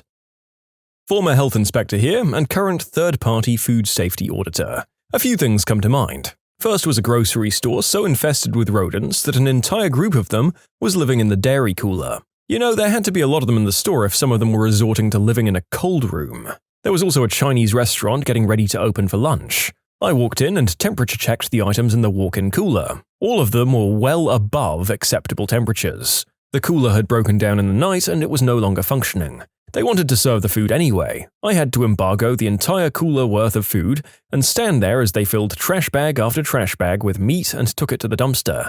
As I was leaving the location, I drove around to the back and they had employees pulling it all out of the trash and dragging it straight back into the building. I had to stop them, make them return it to the dumpster, and pour straight bleach all over the food to ensure it couldn't be used. There was also a restaurant so infested with cockroaches that when the manager greeted me at the host stand to take me to the kitchen, he had a roach crawl across his back right in front of me. And finally, I observed people smoking in the kitchens and in the meat departments of grocery stores. Also observed people using chewing tobacco and keeping their spit cups on the food preparation surfaces. Most of the stuff we think is disgusting isn't necessarily what the general public would even notice. A lot revolves around hand washing. If you really watch someone during food prep and see all of the things they touch and then attempt to handle ready-to-eat foods, it's disgusting. People just don't even think about hand washing like they should. My friend in school talked about how trash the place he worked at was. He said stuff like if someone dropped a slice of pizza, they'd pick it up and just serve it to the next guy. They'd do this with all their food. The restaurant part is fancy, but the kitchen was a mess and nobody really cleaned it. How are they still in business? Well, when the first health inspector comes, they'll fail and they have a certain amount of time to correct it. Then the supervisor of the inspectors comes in, who's a good friend with the restaurant owner, and he passes the restaurant either way. Oh, this isn't even my worst, but I never ate there after this. My first weekend in Canada, I went into Popeyes because who doesn't like mashed potatoes? They were cleaning when I walked in, and there was a guy with a pressurized hose blasting the floor, and the water was spraying everywhere. That fine mist of grey floor water could be seen coating the food waiting in the pass, the prep tables, everywhere in that tiny space was just getting blasted with floor goop. Some restaurant near me got shut down because they had freshly severed goat heads in the refrigerator. They didn't serve goat. Hail Satan, I guess. Well, that cult had to go and find another venue afterwards. I hope you're happy. I worked at a McDonald's that was just about to get rebuilt and had just narrowly passed inspection. What does this mean? The owner doesn't want to replace anything because the store is about to get torn down, so the whole place just went to crap. A drunk person flushed a pair of underwear in the bathroom and clogged the sewage once, causing all manner of awful things to come up through the drains in the kitchen and the stockrooms. We still served food. Then the stockroom where we kept a lot of food items had a ceiling cave-in and fiberglass insulation was dangling less than a foot away from food products on shelves. We were regularly pulling trash cans from the lobby and kitchen anytime it rained to help contain the water from the leaks in the ceiling back in the stockroom. I left last November. The store doesn't get torn down for another month, so I can only imagine how crappy it is now. I didn't know Silent Hill had a McDonald's. I was a tradesman working on a hotel in a fine city in Alberta. The reason I was working on it was because a new owner was renovating and updating the hotel. Their restaurant had a salad bar. Every single member of the kitchen staff got fired when the new owner discovered that the salad bar hadn't been cleaned or sterilized in months. They just kept adding more food on top of the old stuff. Not an inspector, but a cook. One very popular local restaurant has the worst roach infestation ever. If you picked up the ticket printer and tapped it on the table, you'd have 40 to 60 baby roaches just scatter. Roaches everywhere. They'd fall from the ceiling or crawl onto the plates of food before the server could take it out. It was the most disgusting place.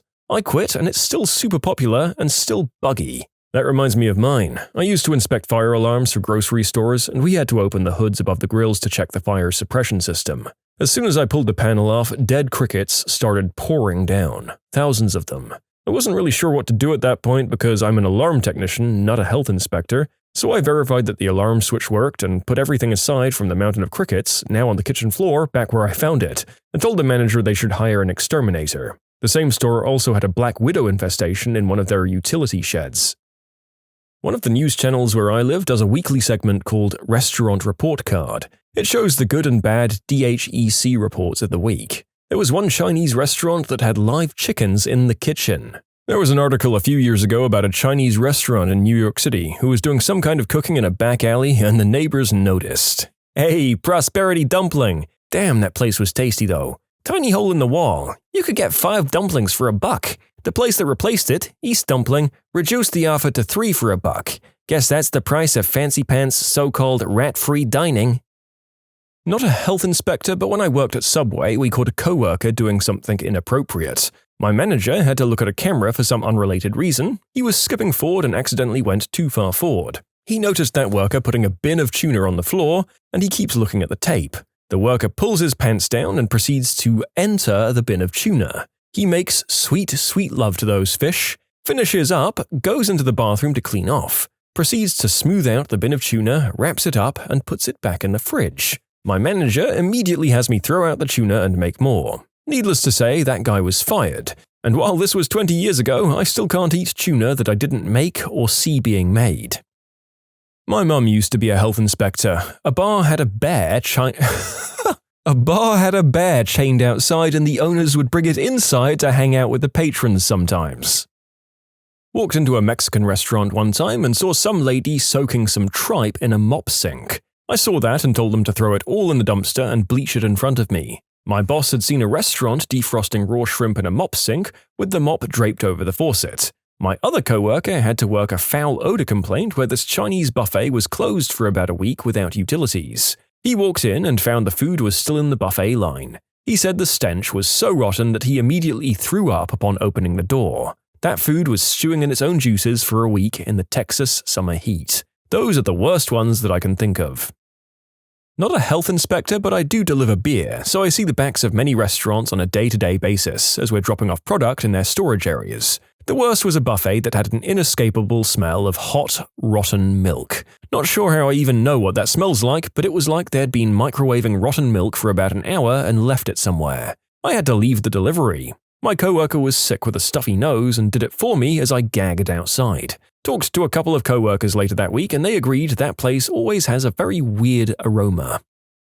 I worked at an ice cream shop when I was 15. My boss found a mini fridge in an abandoned closed-down elderly home.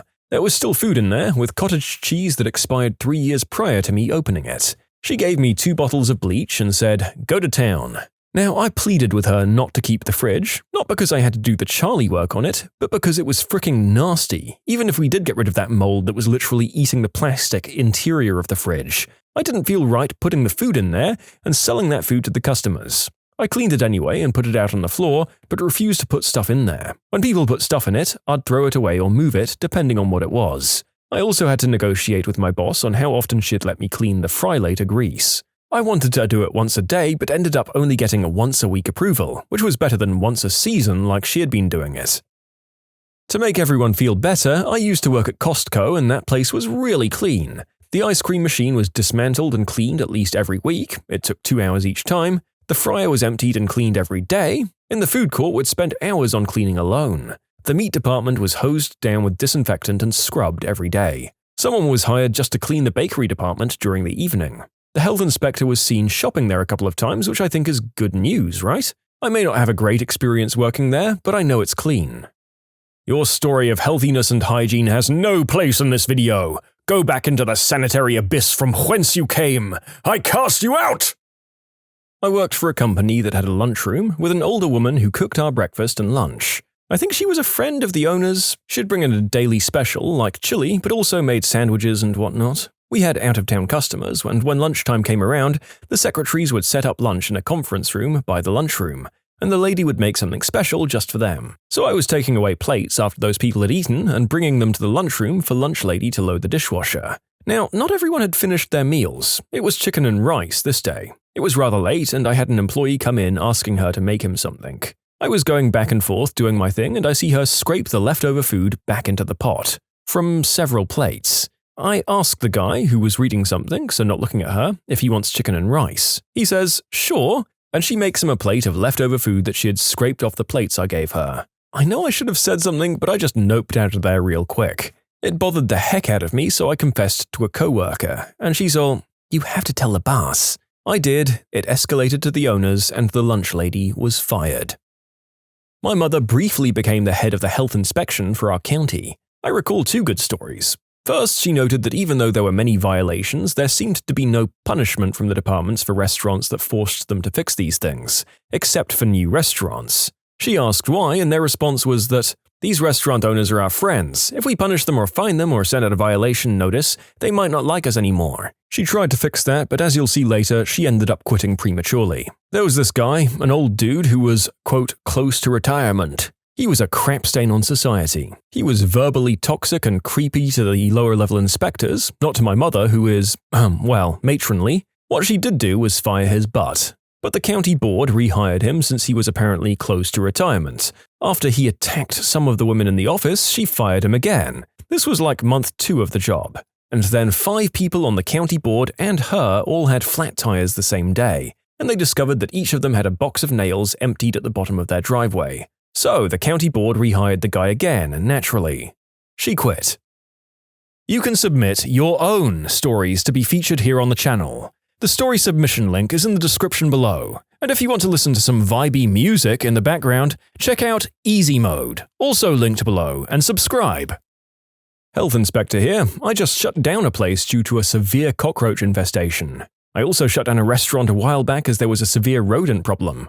I'm talking droppings everywhere, in the utensil bins, on the food prep surfaces, just everywhere. Owners were brushing it aside as they worked. Live mice stuck to glue traps under the sinks. Ugh. And there was one other place with a rodent infestation. The owner just left cardboard boxes of open poison throughout the restaurant.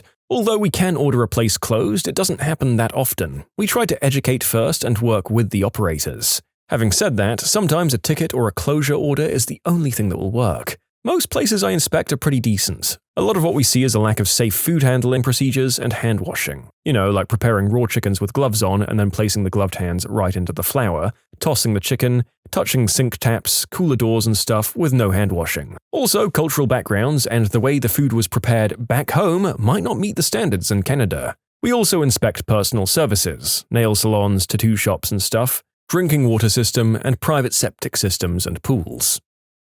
I'm not a health inspector, but I worked at a restaurant that was barely skirting by on the inspections. We had a big roach problem, but we did a good job of keeping them out of the actual food, which I guess is the big thing they look out for with health inspections. The The most egregious issue, though, was the time I was making milkshakes and accidentally cut my arm on the metal counter. Well, I didn't notice how bad the cut was until I saw blood in the ice cream tub. Being a responsible person, I go to throw the ice cream out when the manager interrupts me, saying I should use the first aid kit and they'll take care of the ice cream.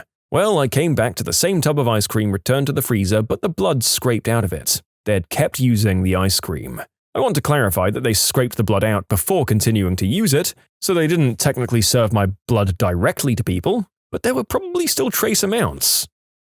I was in the training program to be a state health inspector after I graduated college. The majority of inspections weren't memorable, and small stuff got written up, like temps being too low or high, not having gloves accessible, storing meat boxes on the ground, stuff like that. The two inspections that I remember being horrible were both at low-end Chinese restaurants in strip malls. In one inspection, the wok chef had an overflowing ashtray right next to the meat bins. Rodent droppings, piles of dead flies behind the range, open doors to the outside, it was just nasty. We also had to check the soda machines and their hoses. The soda line at one place was so caked with mold and funk that it was a miracle the soda could even get through. We couldn't figure out how any previous inspector had missed that or what the frick had happened. The soda tap was the worst because it ruined eating out and having a mixed drink.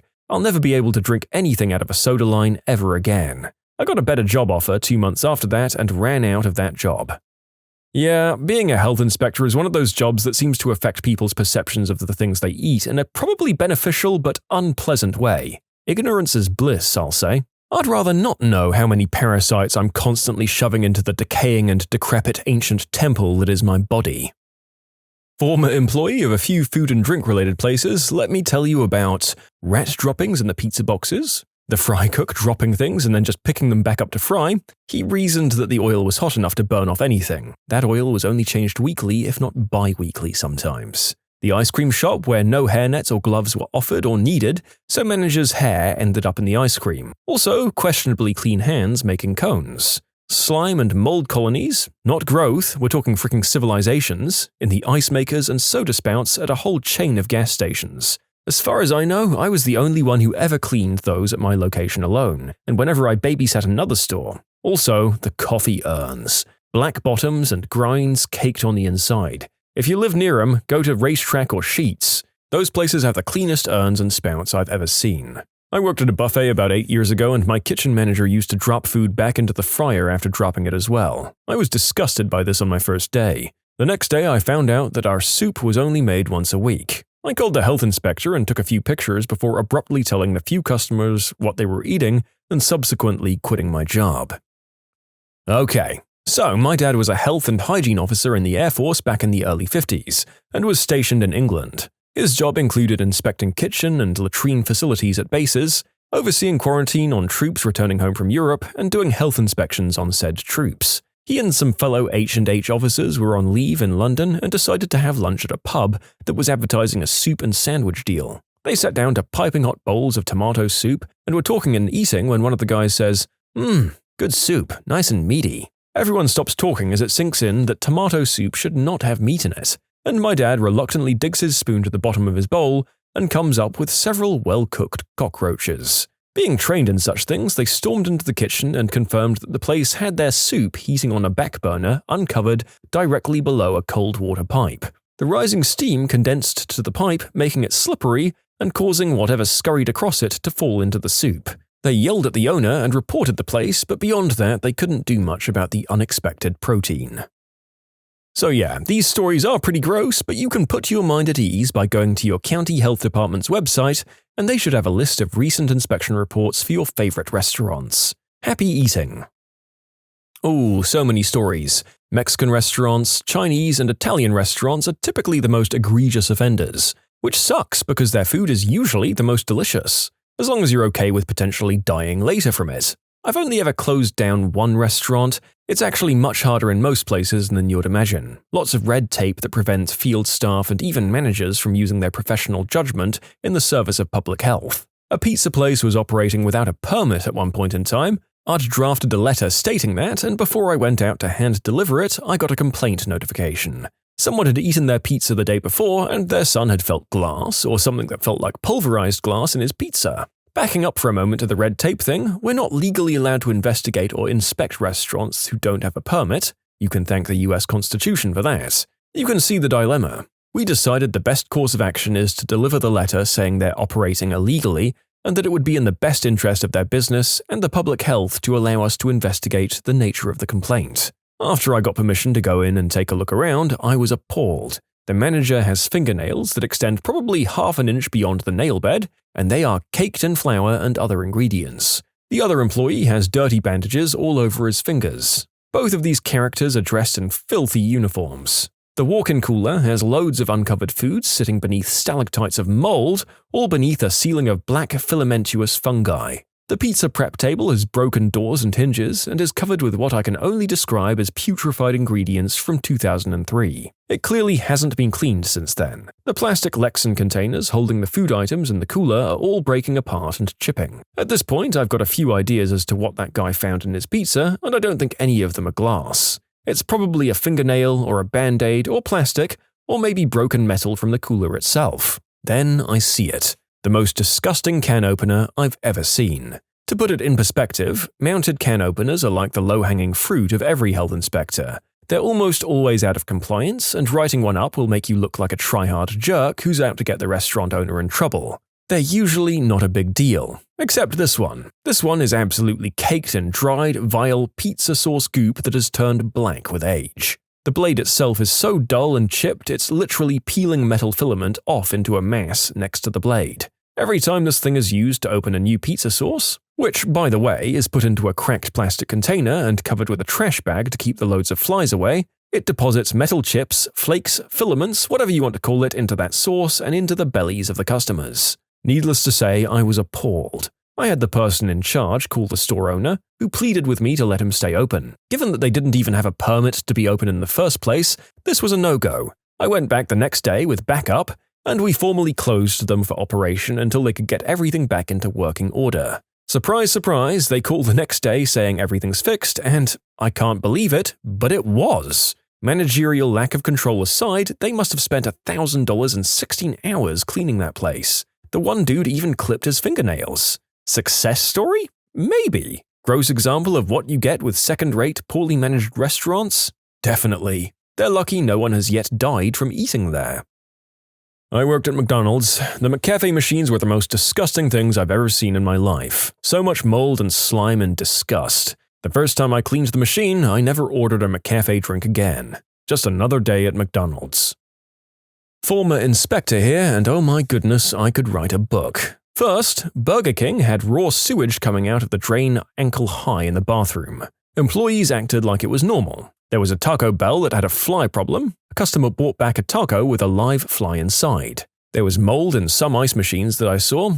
Some with gobs and gobs of pink mold oozing in the ice off from the ice blades. A Popeye's chicken serving rotten grey chicken that stank like death. Chick-fil-A, another raw sewage backup, but in the kitchen this time with the owner wiping sweat off his face and continuing to make sandwiches. Another Popeye's chicken where the whole building was slanted and about to fall over and still operating. The other Popeye's chicken who knew who I was and who spit in my food. Wherever you go in this job, there's lots of broken coolers and food well away from the recommended temperatures. A Taco Bell with no AC in the summer, no coolers worked and the employees were sweating into the food. Upper management kept delaying the AC repairs, and it was fixed 3 days after our inspection. I also watched a GM pull a spatula out of dirty sink water to flip the burger patties. Scratched her butt while handling a burger. And although this doesn't make me sound the best, I'm always extra wary of foreigners buying restaurants because they tended to be the worst offenders.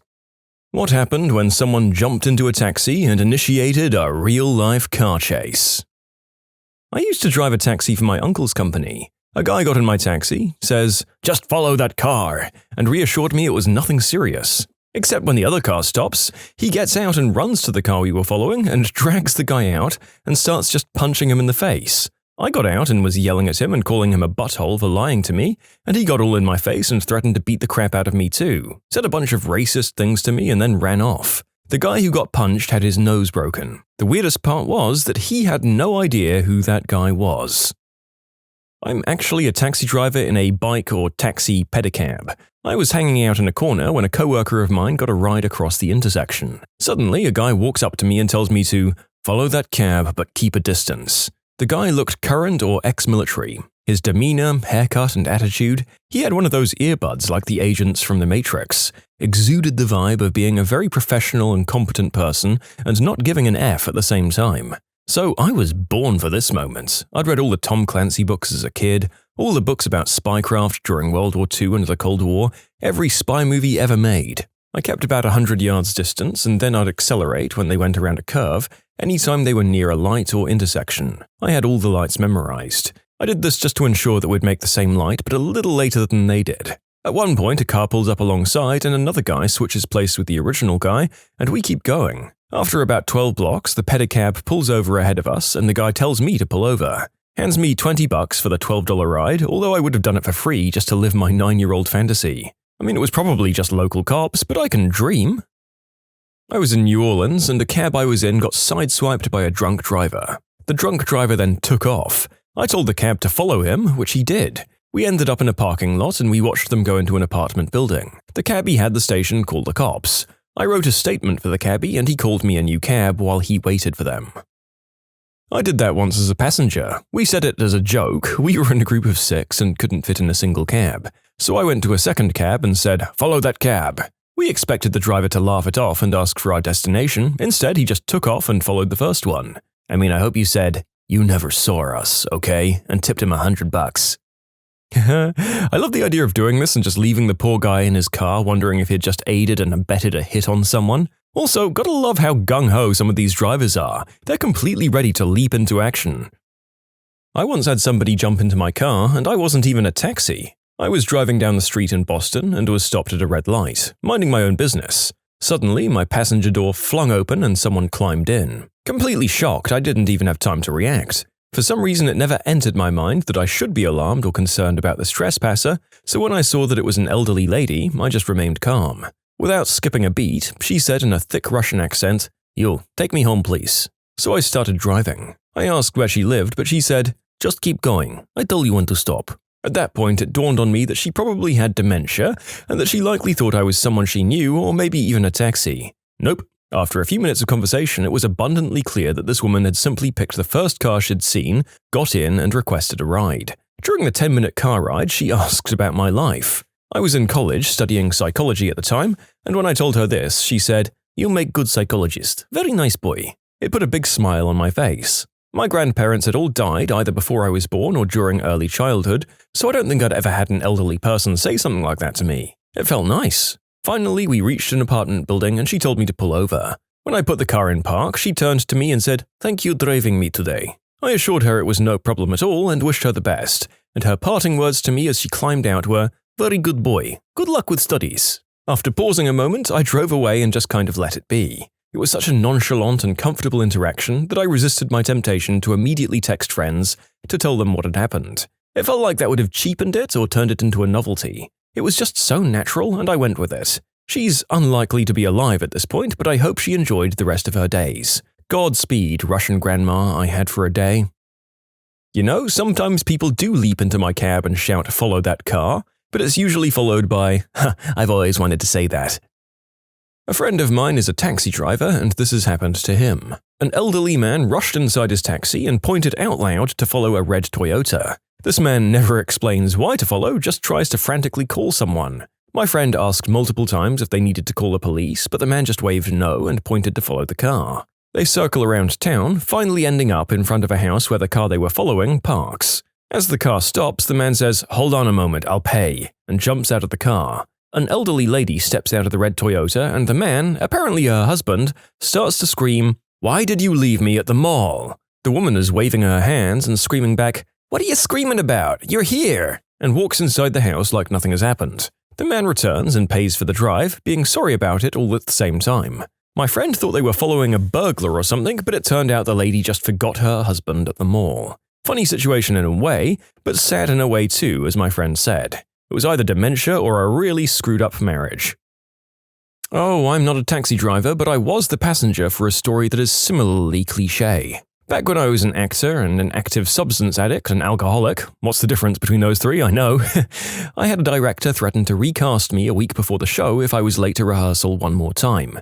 To put that into perspective, recasting a major role after rehearsals have started is generally unheard of and almost unthinkable so late in the rehearsal process. She was really fed up with me.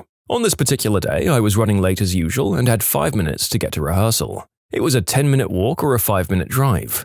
I flagged a cab, hopped in, and said, "I need you to take me to this address, and if you can, I need you to step on it." The driver smiled wide and said, "I've always wanted to hear that." Cue him putting the pedal to the metal. Within 10 seconds, we were approaching 65 miles per hour on a 30-mile-per-hour city street, weaving through traffic, clipping yellow lights too close for comfort, and generally whipping this cab around in an extraordinarily haphazard and irresponsible fashion. I was stunned, wide-eyed, in absolute shock and terror, unable to process that he quite literally heeded my request or that this was actually happening.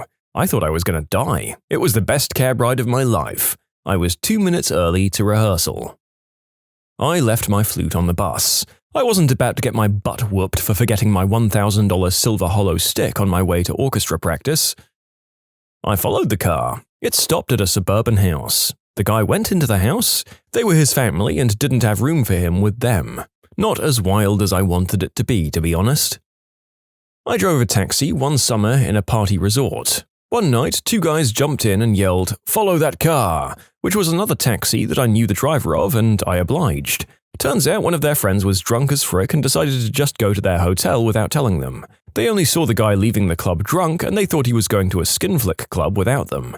He was actually going to the hotel as he was quite hammered. Another time, 3 girls jumped in the car and said, "Follow that car." The car in question was a black sedan with tinted black windows. Yet it wasn't that shady in my humble opinion. We followed the car for 15 minutes, leaving the resort going into a forest. The girls start freaking out as one of their friends, also a girl, was seen stepping into that same car. Yeah, it turns out that she had just hooked up with some guy in the club they were in earlier, and she was about to do the deed with them when we pulled up next to them. It was the weirdest summer.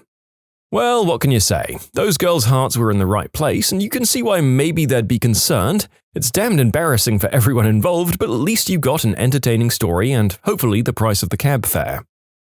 Not a taxi driver, although I was driving down a main road and saw a guy running around with a baseball bat and then some cop cars parked on a side street. Young me decided that I wanted to get involved, so I pulled down the side street and found a cop on foot a good distance away from his car. I told him about baseball bat guy and he gets on his radio. I guess he got an immediate update on his radio, looked at how far he was from his car and says, "Can you drive me down the road?" I'm thinking, frick yeah, and I tell him to jump in. He does, and I'm seriously driving around back roads with a cop riding shotty, giving me directions while on his radio. It only lasted for about 2 minutes, and then he jumped out to pursue the guy on foot. Not a very satisfying ending to the story since I never found out what happened. But damn, that's my story. I asked a taxi driver that question many years back. He said that it had happened on 2 separate occasions and both times a wife was trying to catch her cheating husband committing adultery. One of the wives actually caught her husband meeting his mistress. My dad used to drive taxis for a short while and he once gave a man a free ride because the first thing he said upon getting in the taxi was, "Follow that car." My dad had always wanted someone to say that to him and was overjoyed.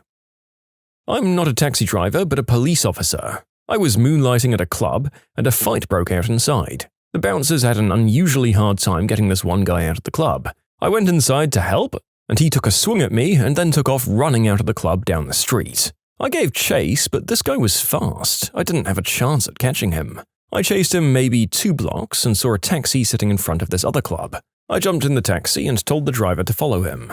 We caught up with the guy as we approached him, and he was attempting to flag us down. I told the taxi driver to stop for him, and as he opened the door, there I was. He was too surprised to do anything but stand there. I placed him under arrest and called for another unit to come and pick us up. You can submit your own stories to be featured here on the channel. The story submission link is in the description below. And if you want to listen to some vibey music in the background, check out easymode, also linked below, and subscribe. Oh, you know, often I'd get people hopping in and saying, "Just follow that cab," without giving any real destination. They just had too many people in their group for one taxi. It's not exciting. But one night, I picked up 4 guys having a bachelor party and one had left their phone in a taxi earlier in the day and had been tracking it using another's phone. 45 minutes of speeding all over the city, cutting taxis off that might be the one with the phone, while 4 grown men hopped out of my car in the middle of traffic and swarmed the unsuspecting drivers to inquire about the missing phone. It must have scared the heck out of a bunch of people. We finally found it. The meter said $60 and they gave me $120. Not the most exciting story, but definitely the most fun fare that I've ever had.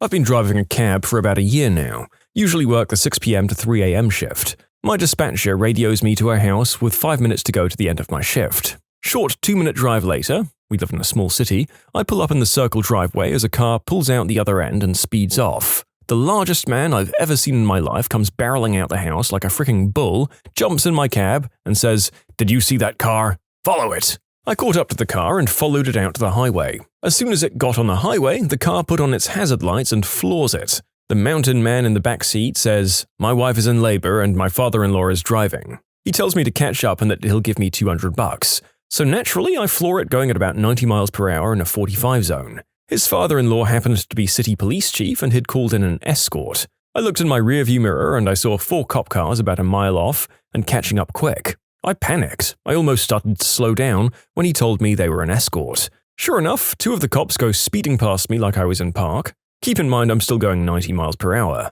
The other 2 pull behind me as we still had another 2 or 3 miles to go. Another minute or so passes and we come squealing up to the ER. 2 nurses were already waiting outside. He thanks me, hands me the money, and jumps out the car. In short, got a police escort with a pregnant woman's husband and made $200. Not sure if this one qualifies, but almost. A colleague of mine, a UK police officer, was on foot patrol and saw a robbery in the distance where a driver was pulled from their car and the robbers drove off in their car. My mate stopped a civilian car and gave the famous line, "Follow that car." The driver apparently went wild trying to keep up with the robbers. The whole time with a uniformed police officer in his passenger seat giving a commentary to his base. They lost the stolen car, and my colleague asked his driver to stop. He got out and let the driver go without asking for his details. As the driver went into the distance, my mate realized he had taken out his peg, his truncheon, in the car and left it on the dashboard. Luckily, the driver rang in later and it was returned. No idea what happened to the robbers, the stolen car, or the victim. Sorry. Not a taxi driver, but when I was 18, driving home late at night in Seattle, I was rear-ended by a guy, and when I tried to call the cops from a payphone, it was 1992, he pulled a get on me and told me to get in his trunk. So I knocked him down and ran, and luckily there was a cab sitting there at a red light, so I got to jump into it and yell, "Drive, just drive!" He didn't hesitate, he just took off. The guy stayed with me at the 7-Eleven until the cops came. I won't forget that, I was pretty shaken up. If you're out there reading this now, thank you, taxi driver dude. I had a fare jump in my car who immediately started berating about my car and how Uber doesn't allow drivers to use 2-door cars. This came as a surprise to me because I was not and have never been an Uber driver. I was just parked in front of the hotel waiting for a friend. You know, this has happened to me twice. The second time the girl was so glued to her phone that she didn't even make eye contact. I let it roll for a couple of seconds before I finally asked her why she was in my car. She looked up, wordlessly opened the door, and disappeared into the night. Really makes you think about how the world has changed when it's normal to pop into a stranger's back seat, but weird to talk to them once you're in there. I know more than one person who would be that simultaneously inattentive, glued to their phone, and just mentally incapable of dealing with the situation as that last girl. Yep, some of us have really been cooked by our phones and modern services, haven't we? Huh.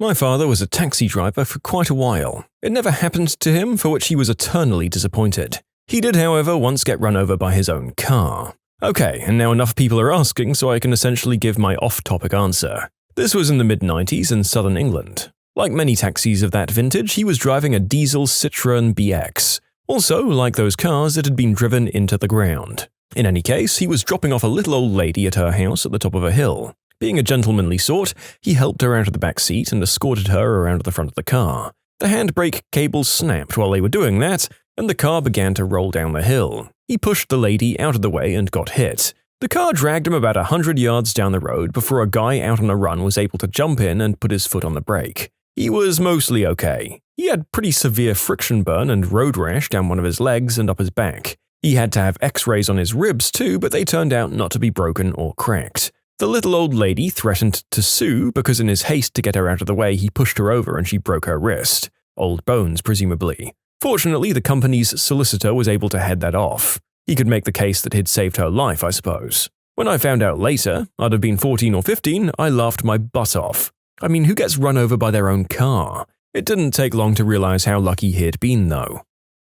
One time after a work party, a bunch of co-workers and I were going to a different bar and we needed to take cabs. A few of us got into one and the rest into another. One of my co-workers told our cabbie, "Hey, if you can beat that cab, I'll give you an extra $20. The cabbie smiled in the rear view and said, "Okay, buddy," and started weaving between cars until he got in front of the other cab. Then he perfectly timed it so he could get the other cab stuck at a red light while he just made it past. With that head start, he really had no need to rush and he calmly got us to the bar first. I think he really enjoyed it and got a pretty nice tip for such a short trip. I was driving in London, utterly confused, as this was my first drive on the left side of the road and pre-GPS, so I had absolutely no clue how to get where I needed to be. So I stopped a black cab, a taxi, and asked him to chaperone me to the address. "Follow my car," he shouted, and set off at a breakneck speed down taxi lanes, weaving in and out of traffic. Remember that all black cabs are identical and London is teeming with them. I've never been so focused or frightened in my life. Once at port in Spain on deployment, we were late in getting back to the ship, so we jumped in a cab and said, "There's a good tip your way if you get us there before 10:30. We were there by 10:15 and it was the scariest car ride of my life. It was amazing. I was never told to follow that car, but I was sitting at the Whataburger drive-thru one night and a guy jumped into my car and said, "I'm not going to rob you or anything, but we need to get the frick out of here right now. 2 guys just ran me off the road." I thought he was full of crap, so I started to argue with him when I noticed 2 huge dudes pulling a tire iron out of the trunk of a car. One of them pointed at my car and said, "There he is." They started running towards us, so I took the frick off. They gave chase, but I had a head start and I knew the neighborhood. I was driving way too fast for those streets and I hit a speed bump way too hard, but that head start gave me enough time to turn down a side street and kill the lights. I saw them pass the street in the rearview mirror and waited a while until I dropped the guy off at his friend's house a block or 2 away from where we'd hid out. I apologized for not believing him and he thanked me for getting him away. So this kind of flips the formula a bit, but my partner and I had some guy take off on us on foot and we were chasing him down a semi-major road, but he was smoking us. Some random person in a minivan pulled over, yelled "jump in" and then dropped us off just in front of him. The guy was totally gassed by that point and just went prone on the ground when we jumped out. Seriously, it was like something in a movie. I drove Uber for a little while in New Orleans. I don't recommend it, and immediately after dropping someone off in the French Quarter, I had a woman jump in the back with a 6-inch bedazzled set of heels and yell, "Follow that car!" It turned out she was working at a local exotic dance club and had left her phone in the car of a guy she wasn't keen to see again. Unfortunately, we couldn't catch up to him, so I just took her back to her place of work. A friend driving a cab had this happen once. It was college students out on the town and their friends got into a cab just prior to them. Yes, he chased it to wherever they wanted. They tipped him nice, he said. It was very anticlimactic though. So I was actually the person who jumped in the car and said follow that bus and then try to get to the next stop before the bus please, it's important. I'd forgotten my phone and that was the only thing I could think of. There was no way I'd outrun the bus. I had to cross a big boulevard and wait at the traffic light. And after that it was a long stretch where I'd stand no chance. The guy actually made it and even told me to just go and not pay anything. To be fair, it took him like a minute or 2 anyway, but still. So cheers to you, random, genuinely nice taxi driver. You're a gentleman and a scholar. My ex had to chase down someone's boyfriend in his cab because the runaway boyfriend stole $500 in cash. Huh. A man was trying to pick up some garbage. He was a dumpster trucker or whatever, and his pal drove off thinking he was in the back. The man ran to my car, kept knocking on my window and said to follow that truck in a voice so loud New York City could hear, and he hopped in. I'm pretty sure I drove a red light to get to the dumpster truck. He paid me a $20 though, so it was worth it. What happens to relationships after one partner is diagnosed with a personality disorder? I have schizoid personality disorder. I'm 48. I've not dated since 1992. If she hadn't asked me, I probably would never have dated, but my curiosity got the best of me. I'm also chronically unemployed. I've never been able to keep a job, mostly because I don't build relationships with my coworkers. School was a disaster, probably for the same reason. I don't seem to be interested in things the way other people are, so I'm impossible to motivate. I was recently diagnosed with avoidant personality disorder. I'm 28. I grew up with the message that intimacy equals surrendering all control to the other person, and I was never able to trust my parents or family members because I knew they were more concerned about themselves than me. As an adult, I've always tended to lose myself in relationships. I've lost sight of my own wants and needs and formed myself around the wants and needs of my friends and partners, whilst feeling resentful for being unable to show the real me to anyone. Currently, I have no real friends because I find that crap exhausting, and I have a boyfriend, but I hate the way I absorb his values and opinions, and I miss being in touch with my true self like when I'm single. I desperately want to have meaningful relationships in my life, but I can't seem to escape the impulse to become subservient to whomever I allow close to me, and I end up resenting them as their identities take hold of me. I don't want to be alone, but alone is the only way I feel in control of myself. I can't say I'm a success story because I only recently received this diagnosis, and I still have a lot to work on, but at least I know what I'm dealing with now, and for me success will consist of learning how to actually share my true thoughts and feelings and opinions with people, which is really frickin' hard. I need to learn to trust myself even when others disagree with me. I think I have a long road ahead. For those of you wondering whether you have this disorder, if you have a history of trauma, it certainly increases the likelihood. Everyone is different though, and these are just my personal experiences. If you're identifying with the symptoms, my advice would be to find a good therapist and work towards finding your own voice, no matter how long or how many people have drowned it out. You deserve to be seen, heard, and known. I was suffering for years with unknown mental health issues and had a string of unhealthy relationships. I finally got diagnosed with bipolar disorder, started getting help and met an amazing person who supports me and puts up with my sometimes over-the-top mood swings with kindness and love. Sometimes I worry I'm putting too much on him, and I tell him this often. He always bats it away, saying I'm worth it. To be clear, I don't attack him or say horrible things to him, it's just my mood around him that can be a bit toxic. If I get upset, I can't really stop the process, and it can be very stressful, with me crying and unable to self-soothe and stuff. I do my best to keep these things to a minimum, and I'm getting better the more time goes by, and even just blurting out how I feel and getting a hug off him helps so much knowing I'm not being judged even if I'm acting like a child. I still have a long road ahead, and maybe one day he'll realize it's too much for him, which I would totally understand. It's shown me what a person can be and what everyone deserves, and I'll always be grateful to him for that. I'm not unlovable just because I'm sick. Too right on that last message. I think the right partner can make a great difference for a lot of people, but even if you don't have one, the point I'm getting from the last two stories is that even if these disorders aren't curable, they are treatable and livable with the right methods. On to the next story.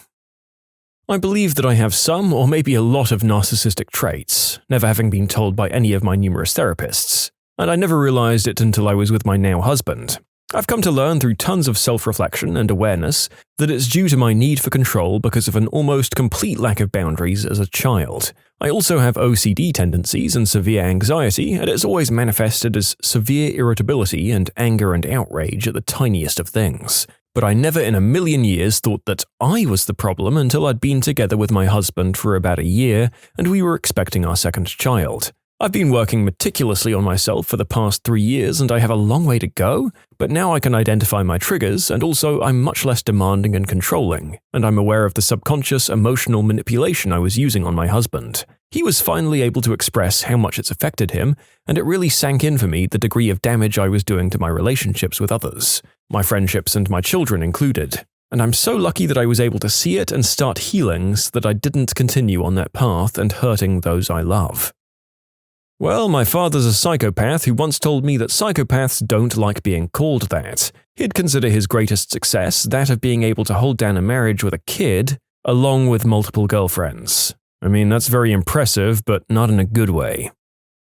Schizoid personality here. What are these relationships you speak of? My relationships haven't changed, but knowing how other people think makes getting by easier. Knowing you're schizoid doesn't really help in my experience. Schizoids are pretty insular and self-reflective, so we know how we operate without a diagnosis. By schizoid standards, I've been very successful at dating. By normal person standards, I'm still well below average. But I find a diagnosis is very helpful for them. A few months in and they tend to have a lot of questions, but even just a Wikipedia entry on the disorder helps a ton. I've been diagnosed with antisocial personality. Honestly, I hide it. No way anyone can look at you the same way if you confess. I have a close friend who admitted to me that he had a diagnosis of antisocial personality, and honestly I was very surprised, but it didn't change how I felt about him.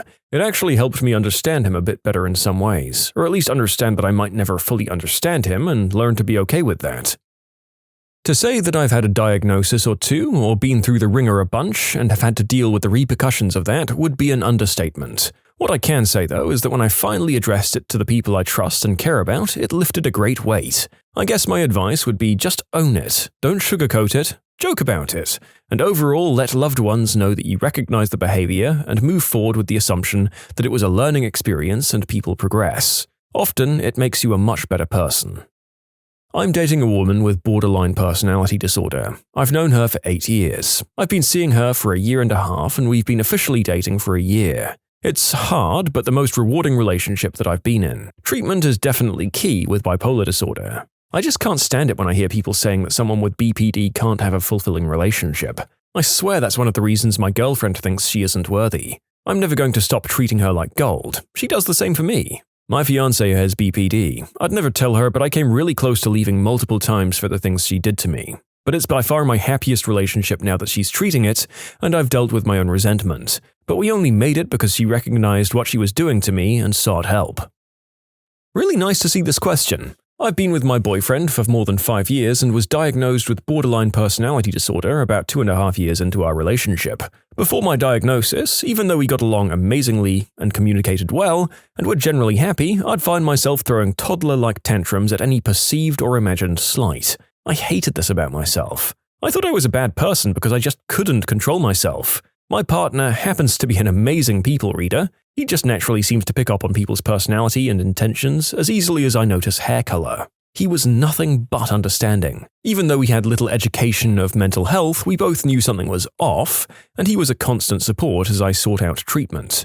I was diagnosed with borderline personality disorder and given a therapist who specialized in PTSD in veterans.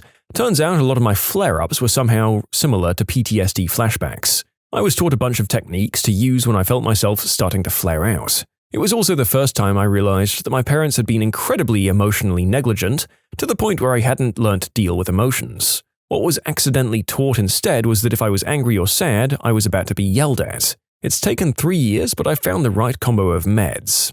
I'm not cured, and I'm definitely not perfect, but I don't have flare-outs anymore. Sure, I sometimes raise my voice when I shouldn't, or I get into a stupid argument with my boyfriend, but I'm working on myself every day and we're super solid and super in love. I'm actually typing this besides him aboard a ferry on our way to what will hopefully be our new life. In 3 hours, I'll be doing the entrance exam for a college program that I'm really excited about, and afterwards we're checking out the shop he'll be managing in September. We have a cat and a dog together, we illustrated a book together, found a 20,000-year-old fossil together, and foraged together at least once a week.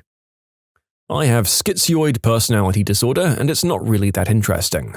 I was also diagnosed with anxiety, depression, and schizophrenia, so those took priority.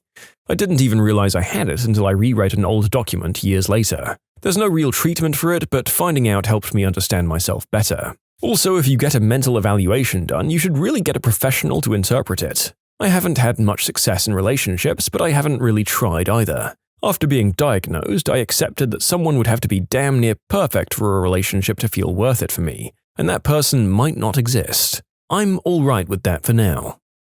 Don't worry, it doesn't sound like you're too much more picky than a lot of us are in the modern age of dating. Way too many of us look for near perfection. Actually, what's been really nice about this question is seeing the accounts of really great and patient partners who are capable of appreciating what is awesome about their spouses and romantic interests despite the tougher times. ADHD and medication has made a huge impact on my relationships. I was diagnosed in college since my dad didn't believe in mental health disorders at first. I was ashamed of struggling with basic things that everyone else seemed to do so naturally, like sitting still during meetings at the ripe age of 21, or listen to and remember short instructions from 1 minute to the next. Even just processing was a nightmare. A baby in a pool in front of me flipped on a floaty boat, and I stood there letting the baby struggle for a solid 5 seconds before a panicked mum next to him turned around and flipped him back, and I managed to process, "Oh, that baby was in trouble." I generally did okay in school, but teachers always had to give me an extra 5, 10, or 30 minutes on a test after everyone else had finished, even on exams that were easy for me. By college, I no longer received extra time and my grades started sinking quick despite my best efforts. Taking meds felt like looking at everything with your first pair of glasses after years of foggy vision. I realized some people banked on my short memory to steal from me. People would ask to borrow something mid-conversation, like a wallet, iPod, my homework, and my books, and just never give it back, or like with the wallet, try to return a different item. Because I could never remember what was mine in detail and I was ashamed to admit it, I just got used to things going missing. It was one hell of a wake-up call when certain friends were surprised I actually asked for my stuff back, or when they handed me the wrong item and I corrected them. My family got angry multiple times when they said that I'd promised X and I pointed out that it was actually YZ. I began to paper trail everything. These days I live by my list and my schedules. I was still a little late to everything, but my work became much better quality. I'd remember what people said to me from one day to another, so I felt like I was actually getting to know people, really know them, one day to the next. I started getting obsessed with people's stories and I made some close friends for the first time, and after the initial shock, I even got to know my family, as weird as that sounds. I made huge strides in my career and my ADHD suddenly became a superpower. I could take random thoughts into creative solutions. My hyperactiveness became initiative and enthusiasm. My paper trail has covered my butt more times than I can count, and I've been known as one of the most reliable people in my circle, if you can forgive me being 10 to 15 minutes late every time. You can submit your own stories to be featured here on the channel. The story submission link is in the description below, and if you want to listen to some vibey music in the background, check out easymode, also linked below, and subscribe. No antisocial disorder, but a very antisocial person. I'm a diagnosed autistic with chronic depression due to childhood mistreatment. Where to start? I have this intense need to be alone, yet I hate to be lonely. I want to have friends, yet I hate any form of socializing. I feel like an empty shell. I combine different pieces of behavior and information to form some sense of me. I feel like I'm a different person depending on whom I interact with, like some B-movie actor. So I hide. I hide everything that might make me different. Sometimes I fail, the mask cracks, and when that happens I avoid or ghost those people. I have no social instinct, everything needs to be done consciously. I understand that's my burden, the worst part is the loneliness. No matter how loving and understanding my friends, family, and partner are, there's a lingering loneliness I can never shake off. I know they love me and I try to too, but the majority of the time it just doesn't seem to reach me. No sense of guilt to be found either. It's so hard to explain. I see it as most people's emotions, dreams, souls, or whatever make them floating in huge strings of soap bubbles on the winds of life. You know, those kinds of bubbles that kids blow. When meeting others, the balls bounce against each other, and when they become friends, the soap bubbles stick. And sometimes when we truly love each other, our soap bubbles merge together into a bigger one. Now, I'm not in a ball of soap, I'm in a hard plastic ball, but I can see and understand the other ones. I can see their dreams and their beings, they're sticking to me, yet they'll never merge with me. Is that still true understanding? Something somewhere is disconnected, yet I can see the green grass on the other side never to be reached. Despite the screwed up mess that I am, I found an equally messed up person. She suffered from physical and verbal attacks herself. We have great comfort and understanding in each other through trauma. She's my people shield, since just existing on this earth for 5 hours drains all of my energy to live here. I know it's very hard on her. One day I'm king of the world, the other a paranoid maniac, but being with her I finally understand what happiness can be. I just wish I had some turn-off button that anyone could flick when I feel an episode coming up. Borderline personality disorder here, also known as she's a psycho witch, stay away from her in common media. I started my current relationship before I'd been diagnosed. I'd cheated on my previous 2 boyfriends and gotten together with the guy I cheated with. He got me to realize that my brain wasn't doing normal things. Turns out sabotaging your own life and having panic attacks at the thought of people cancelling plans isn't a normal person thing to do. So I went to the doctor and got diagnosed with BPD. I'd already gotten a diagnosis of depression, generalized anxiety disorder, and social anxiety disorder in the past and was struggling with them at the same time. Getting diagnosed made everything easier. Suddenly I knew why I panicked every time people cancelled plans, why my emotions seemed to never match the situation, and why they were so strong. Why I decided to sabotage every relationship I had by cheating, and knowing the reason behind the actions meant that I could get better and work to control my brain instead of it controlling me. He helped me work on my issues and stuck by me, helped me move out of my parents' place, which meant getting away from the conditions that had caused a lot of my mental health problems in the first place. Turns out that getting away from the source of your bullying really helps with recovery. We're still together 5.5 years later and looking to buy a house together soon. We own cats and have talked about and ultimately decided to wait another 5 years before starting a human family. ADHD here. Getting Adderall changes your grades from Fs to As. I thought I was just dumb. Turns out I'm really smart and I just needed help focusing. I thought about getting screened for ADD or ADHD because whenever I read about their symptoms, I'd constantly just go, this would make a lot of sense. However, I've also been diagnosed with high-functioning autism, which also explains a lot of things about me. And at the screening for that, the person said, "Yep, you're autistic, not ADD."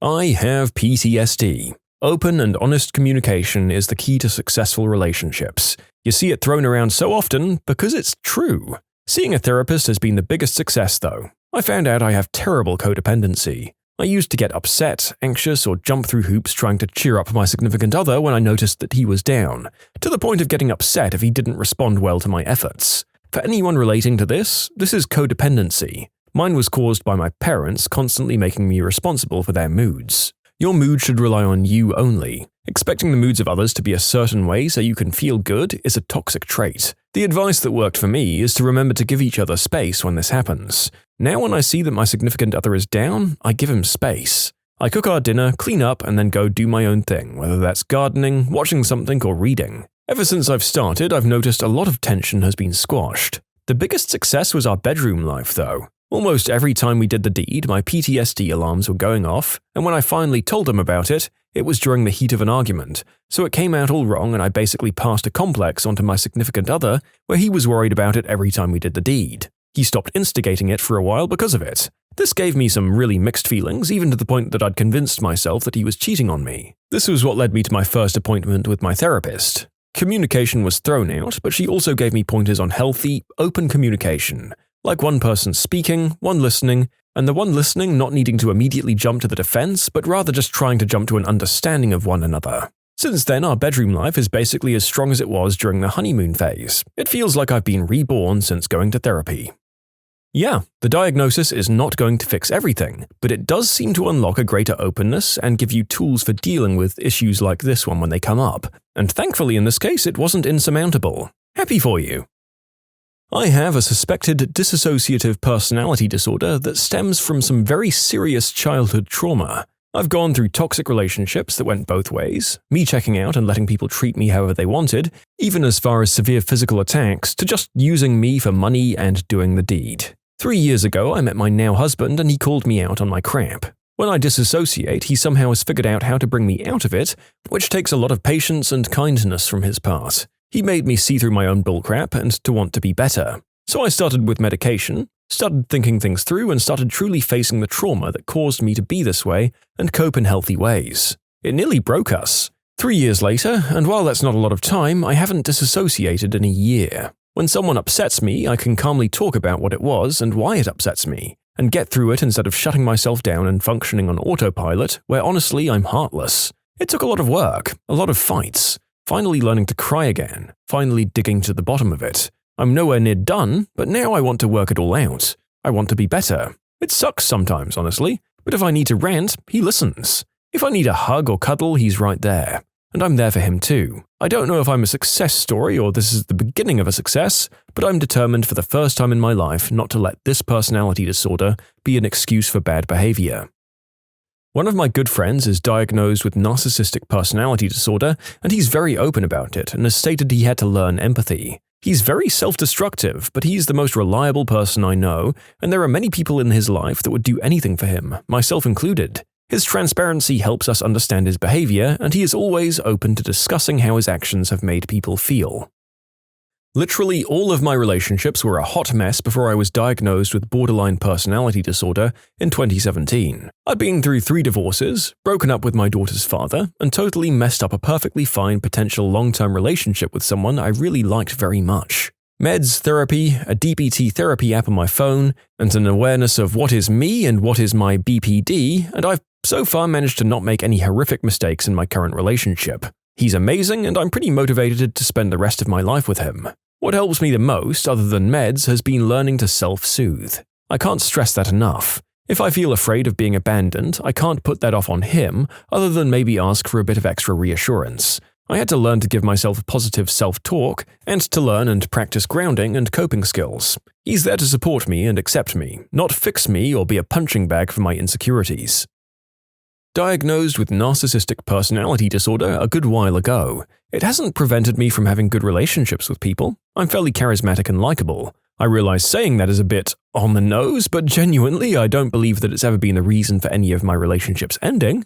At my therapist's behests, I do make sure to tell anyone that I get into a serious relationship with that, yes, I've been diagnosed, and these are some behaviors that you should watch out for. I'm manipulative, and it's hard not to be. You figure out how people are going to react to things in the course of normal interaction, and once you know that, how do you not press the buttons that get the reactions you want? Sometimes it can be a hurdle, having a partner watching for manipulative behavior, even when there isn't any, and I really have to try and understand my partner's emotions. But aside from that, I've had plenty of good relationships since being diagnosed.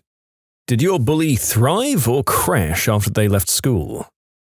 She did an insane amount of growing up during college, including having to uproot her whole life to care for her family after her mum died suddenly. She reached out to me and others I know personally and directly addressed the bullying. We went out to lunch, she bought, and she was incredibly honest, apologizing and acknowledging what she did and why it was wrong. She's now running a successful animal rescue organization with her long-term boyfriend, and I wish her nothing but happiness. Went to college, got into smack, lost his scholarship and got kicked out. Last I saw, he's working construction and is making duck faces on his profile picture on Facebook. He drove drunk, got in a wreck, and is now paralyzed from the waist down. He's still a bully, but now he's an online bully. The accident seems to have made him feel even more justified in being a prick. One is long dead from a substance deal gone bad, another is a big-bellied deputy sheriff who was kicked off the force after decades of questionable behavior.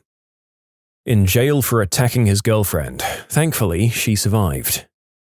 The boy bully married the girl bully. They had a kid and then divorced. Shocking. Mine too, except for the divorce part. I hope mine raised their kid to be nicer to weirdos than they ever were.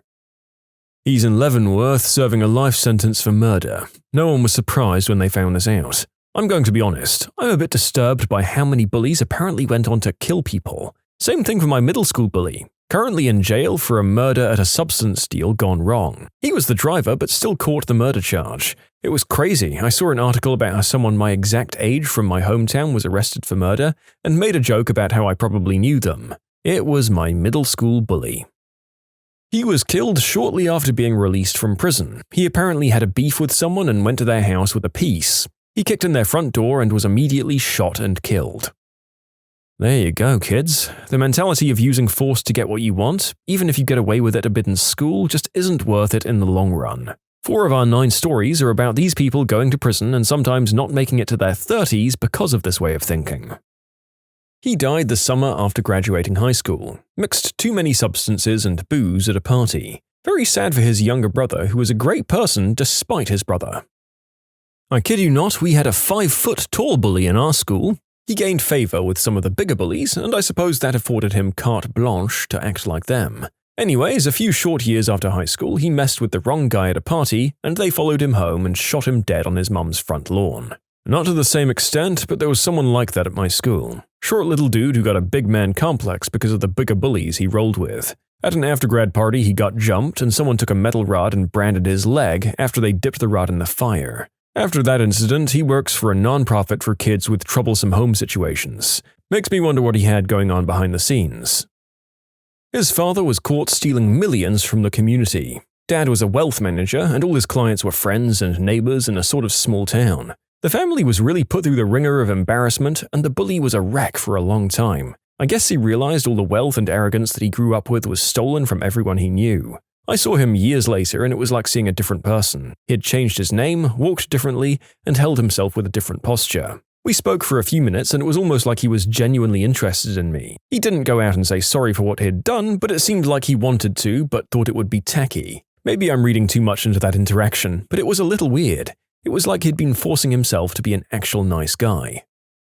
The kid who used to beat me up every day in 3rd grade, I heard crashed a motorcycle and lost both his testes. So he's got that going for him, which isn't nice. He now owns his father's huge, massively lucrative construction company, which is exactly what he said he was going to do and also let us know how much richer he was going to be than any of us. So yeah, it sucks because it came true. Mine became a professional football player in the NFL. I get to watch him on TV now. Frick. My bully from elementary school through high school served prison time for embezzlement. They beat a fellow substance dealer to death during a transaction gone bad. He was convicted of second-degree murder with depraved indifference. Then the State Court of Appeals changed the law interpreting the definition of the charge. The federal court vacated the conviction, finding that the defendant was factually innocent of depraved indifference murder. He agreed to plead guilty to the lesser charge of manslaughter, so he'd already served 10 years and was released after that plea. Judging from his Facebook posts, I know his brother, he has a girlfriend, a job, and he's kind of cleaned up his act. I saw him rush the field at an NFL game and get arrested. Good times. Prison for killing people by lighting a diner on fire. Back in the late 70s and early 80s. Just read it in the paper to no surprise. I think he set it on fire after hours just as arson, but didn't know some staff were trapped in the kitchen. Found out after he got out of jail years later in Pennsylvania, and is now in California in prison, but not sure of the crime. Opened a really stupid store in an overpriced mall in the 90s. Lost a crap ton of cash and then Control-Alt-deleted himself. After years and years of being bullied in middle and high school by one particular guy, I took my dad's lawnmower in to get it serviced, and look who we have here. Good old racist F-boy Sean walks up to the counter covered in dirt and oil and sweat. He immediately knew who I was. Funny thing is, I'd hated this guy for so long. I even had a vision of snatching him by his shirt over the counter and beating his face into the ground. I was a skinny skater punk now. Nothing was said between us during that interaction other than the services I needed. When I went to go pick up the lawnmower a week later, he asked me to step outside. In my mind, I'm thinking, this is it. I'm going to pummel this guy. He lit up a cigarette and for about 15 minutes apologized for how he treated me in middle school and high school. He told me about how he was brought up and how he was never as tough as he made out.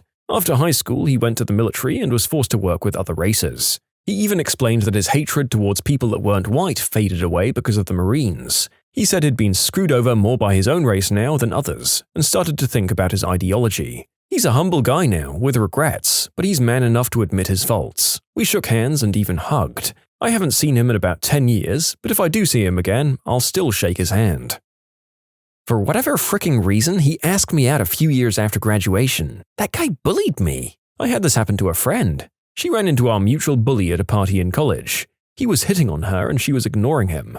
She finally told him to F off using his name. Apparently, he was shocked to realize she knew him. She apparently asked him why he thought she'd ever be interested in hooking up with someone who bullied her so much back in grade school. Apparently, his response was something like, "Wow, I was such a jerk back then." They murdered someone and are now in prison. She became an influencer and has tons of followers because people think she's really funny because of how stupid she is. She kinda has a Paris Hilton persona going on, very rich spoiled girl pretending to be stupid and knowing nothing about the world. It's not surprising to me at all that high school bullies can be good as influencers. They live for their crowd's validation, and now with the internet they can have much more than their local crowds. Mine is now some sort of spiritual guru. So judging by how many of these bullies just continue to not learn anything and keep to their exploitative ways, there's a fairly good chance that this is a grift rather than genuine spiritual reform, right? I mean, they could have had a revelation, but I'd be uneasy seeing a former bully in a position of power like this. My middle school bully from my class got hit by a car and didn't go to school for a whole year, then he skipped school for the next year, literally the entire year. Then he finally got expelled and I never saw him or heard anything about him from then on. He's on Facebook, constantly crying about how unfair life has been to him. He also said he won't go to our 10-year high school reunion because he was bullied by the buttholes that are now organizing the reunion. When I commented and reminded him of how he bullied me, he just said, "At least I didn't make you as sad as they made me." Completely delusional. I kinda feel bad for him. The autistic kid beat him in Spanish class within an inch of his life. Flipped over the desk, picked the guy's body up and slammed him kidneys first onto one of the legs. Johnny was just your normal, happy-go-lucky video game fan. We went to see the original Mortal Kombat movie in theaters when it came out. It was my second movie-going experience ever. I was just a newly transplanted immigrant and Johnny was the only kid who didn't pick on me. He was cool. Johnny was heavy-set with glasses. Juan was in a gang. Real cholo-looking dude. He and his friends were terrors on the school. In retrospect, I'm sure Juan had a terrible upbringing because he took it out on everyone around him. For months, he kept picking on Johnny. Months. Juan was a scary guy and I'd gotten into my share of scraps, but I wanted no part of it with him. This behavior went unchecked. Juan broke John's glasses, and it was just persistent. I don't remember all of it other than Johnny just becoming more and more reclusive with time, and he was always bruised in some way, shape, or form.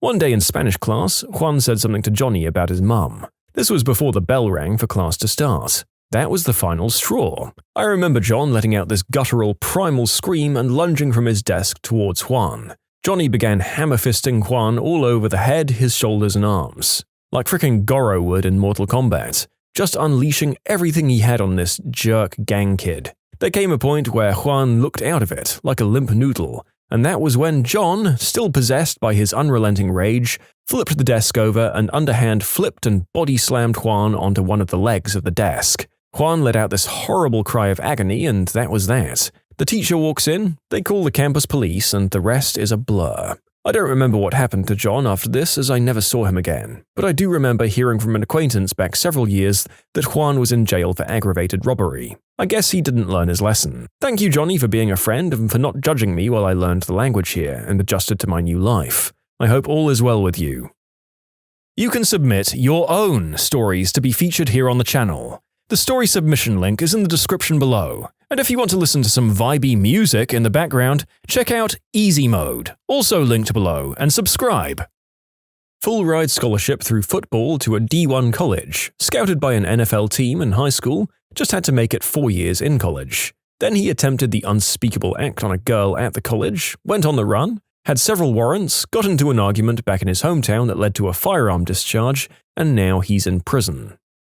So my bully was a guy, I'm a chick, and he was relentless. From kindergarten through middle school, peaked in middle school, he'd stick his leg out and trip me when I'd walk by, then laugh. Crap like that. He annoyed everyone. Imposed on your personal space, would tell lots about me to others so they wouldn't like me. It really bothered me deeply because I couldn't understand what I had done to have someone so adamant about humiliating and hurting me. Publicly, too. Well, after middle school, he disappeared to some other school, and I slowly repressed it all and forgot about him in my active thoughts. Then I got my first apartment with a friend and a real job and was going to college. I was sitting on my new couch in my new place watching To Catch a Predator, like everyone did back then. Next up on To Catch a Predator. And I hear his name. I hear the scumbag's name, and there he is, walking in to meet someone very inappropriate who he has very incriminating text conversations with. I couldn't believe it. I stood up and screamed aloud. I felt so vindicated for the feelings of hatred and inability to forgive him as a younger girl. Justice served. He's selling mobility scooters and supporting his stepchildren. He was bullied at home and I was an easy target. Back then I fantasized about revenge, and now I appreciate that he was crying out for help.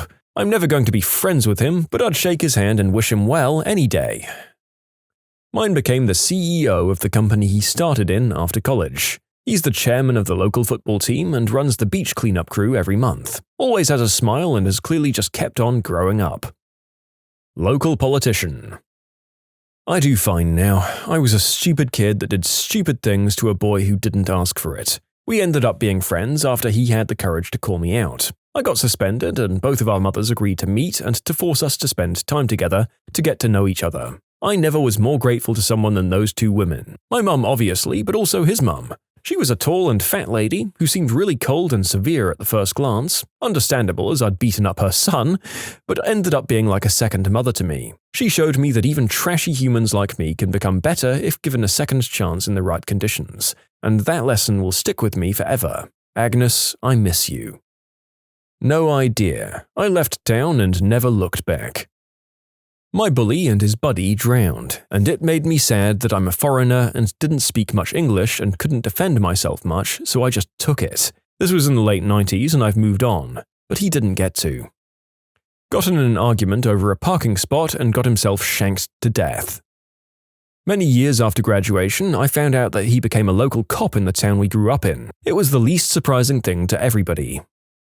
He became a Disney Channel star, started a YouTube channel with creators, exploded, and now he's in boxing. Wait, Jake Paul? Yes, I did have to Google this commenter's sentence to get to the Wikipedia page, but that's at least a big name that I recognize. Well, if he's like any of the other child stars, he's statistically probably kind of unhappy, so you have your karma right there. My bully died from his substance addiction. Don't be a bully, get help in your area. If you go somewhere and they don't seem helpful, find another organization or walk into an emergency department and ask for help. There are good people out there working towards pro-social means. Don't give up.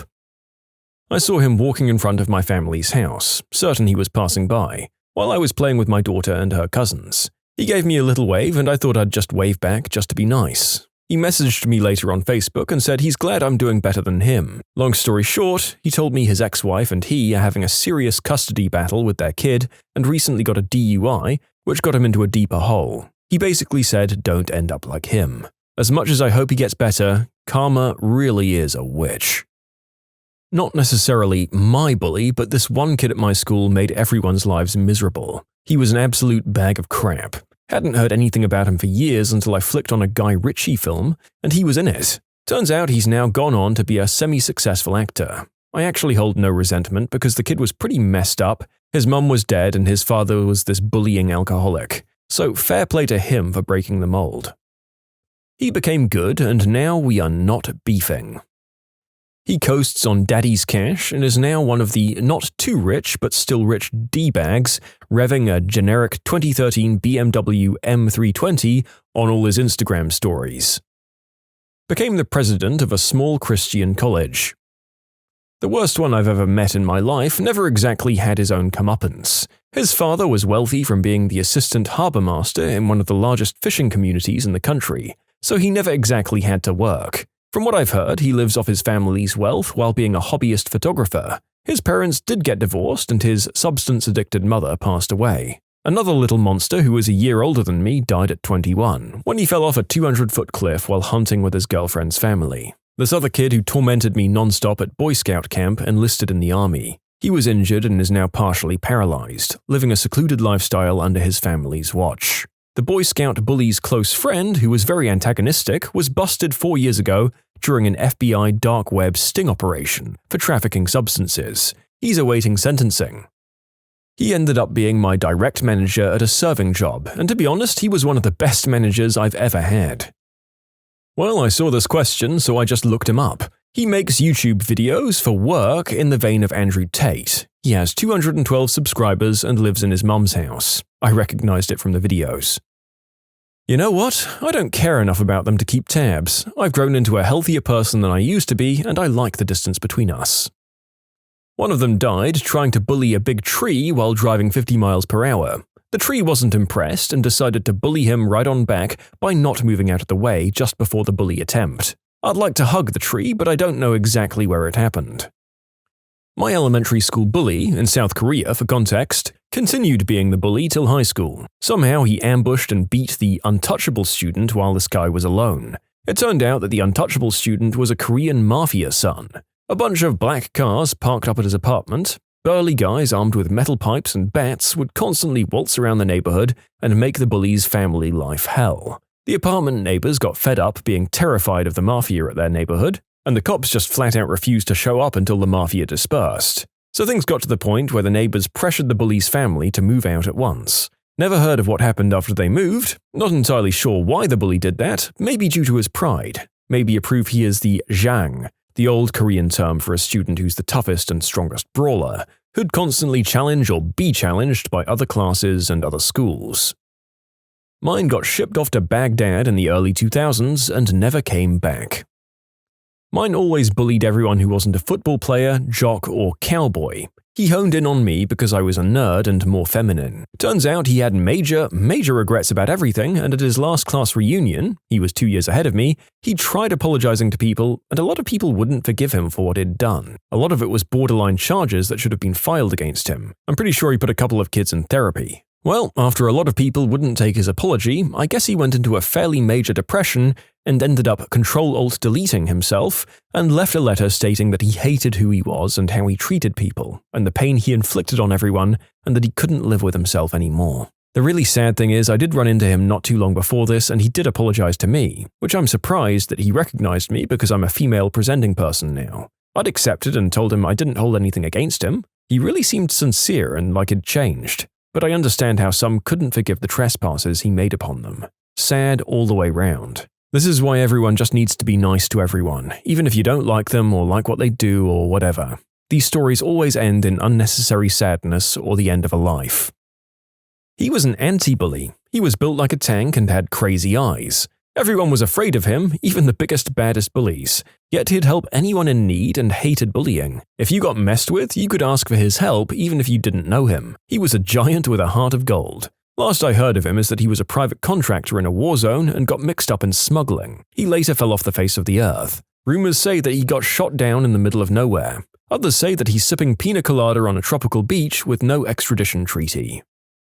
He wasn't exactly my bully, but we had a few fistfights. He bullied pretty much everyone else who was afraid of him. He started to take substances at the age of 13 or 14. At 18, he had the face of a 60-year-old with cancer. He was in prison, rehab, and went to prison again because somehow he had a sword and destroyed a kid's bike. His parents locked him outside when they weren't at home because he stole and sold everything to have money for substances. One day, when we were about 17 or 18, suddenly everyone stopped talking about him. We lived in the same neighborhood, and the street that he lived on was quiet. People started to go outside without fear, so he's probably dead or very far away now.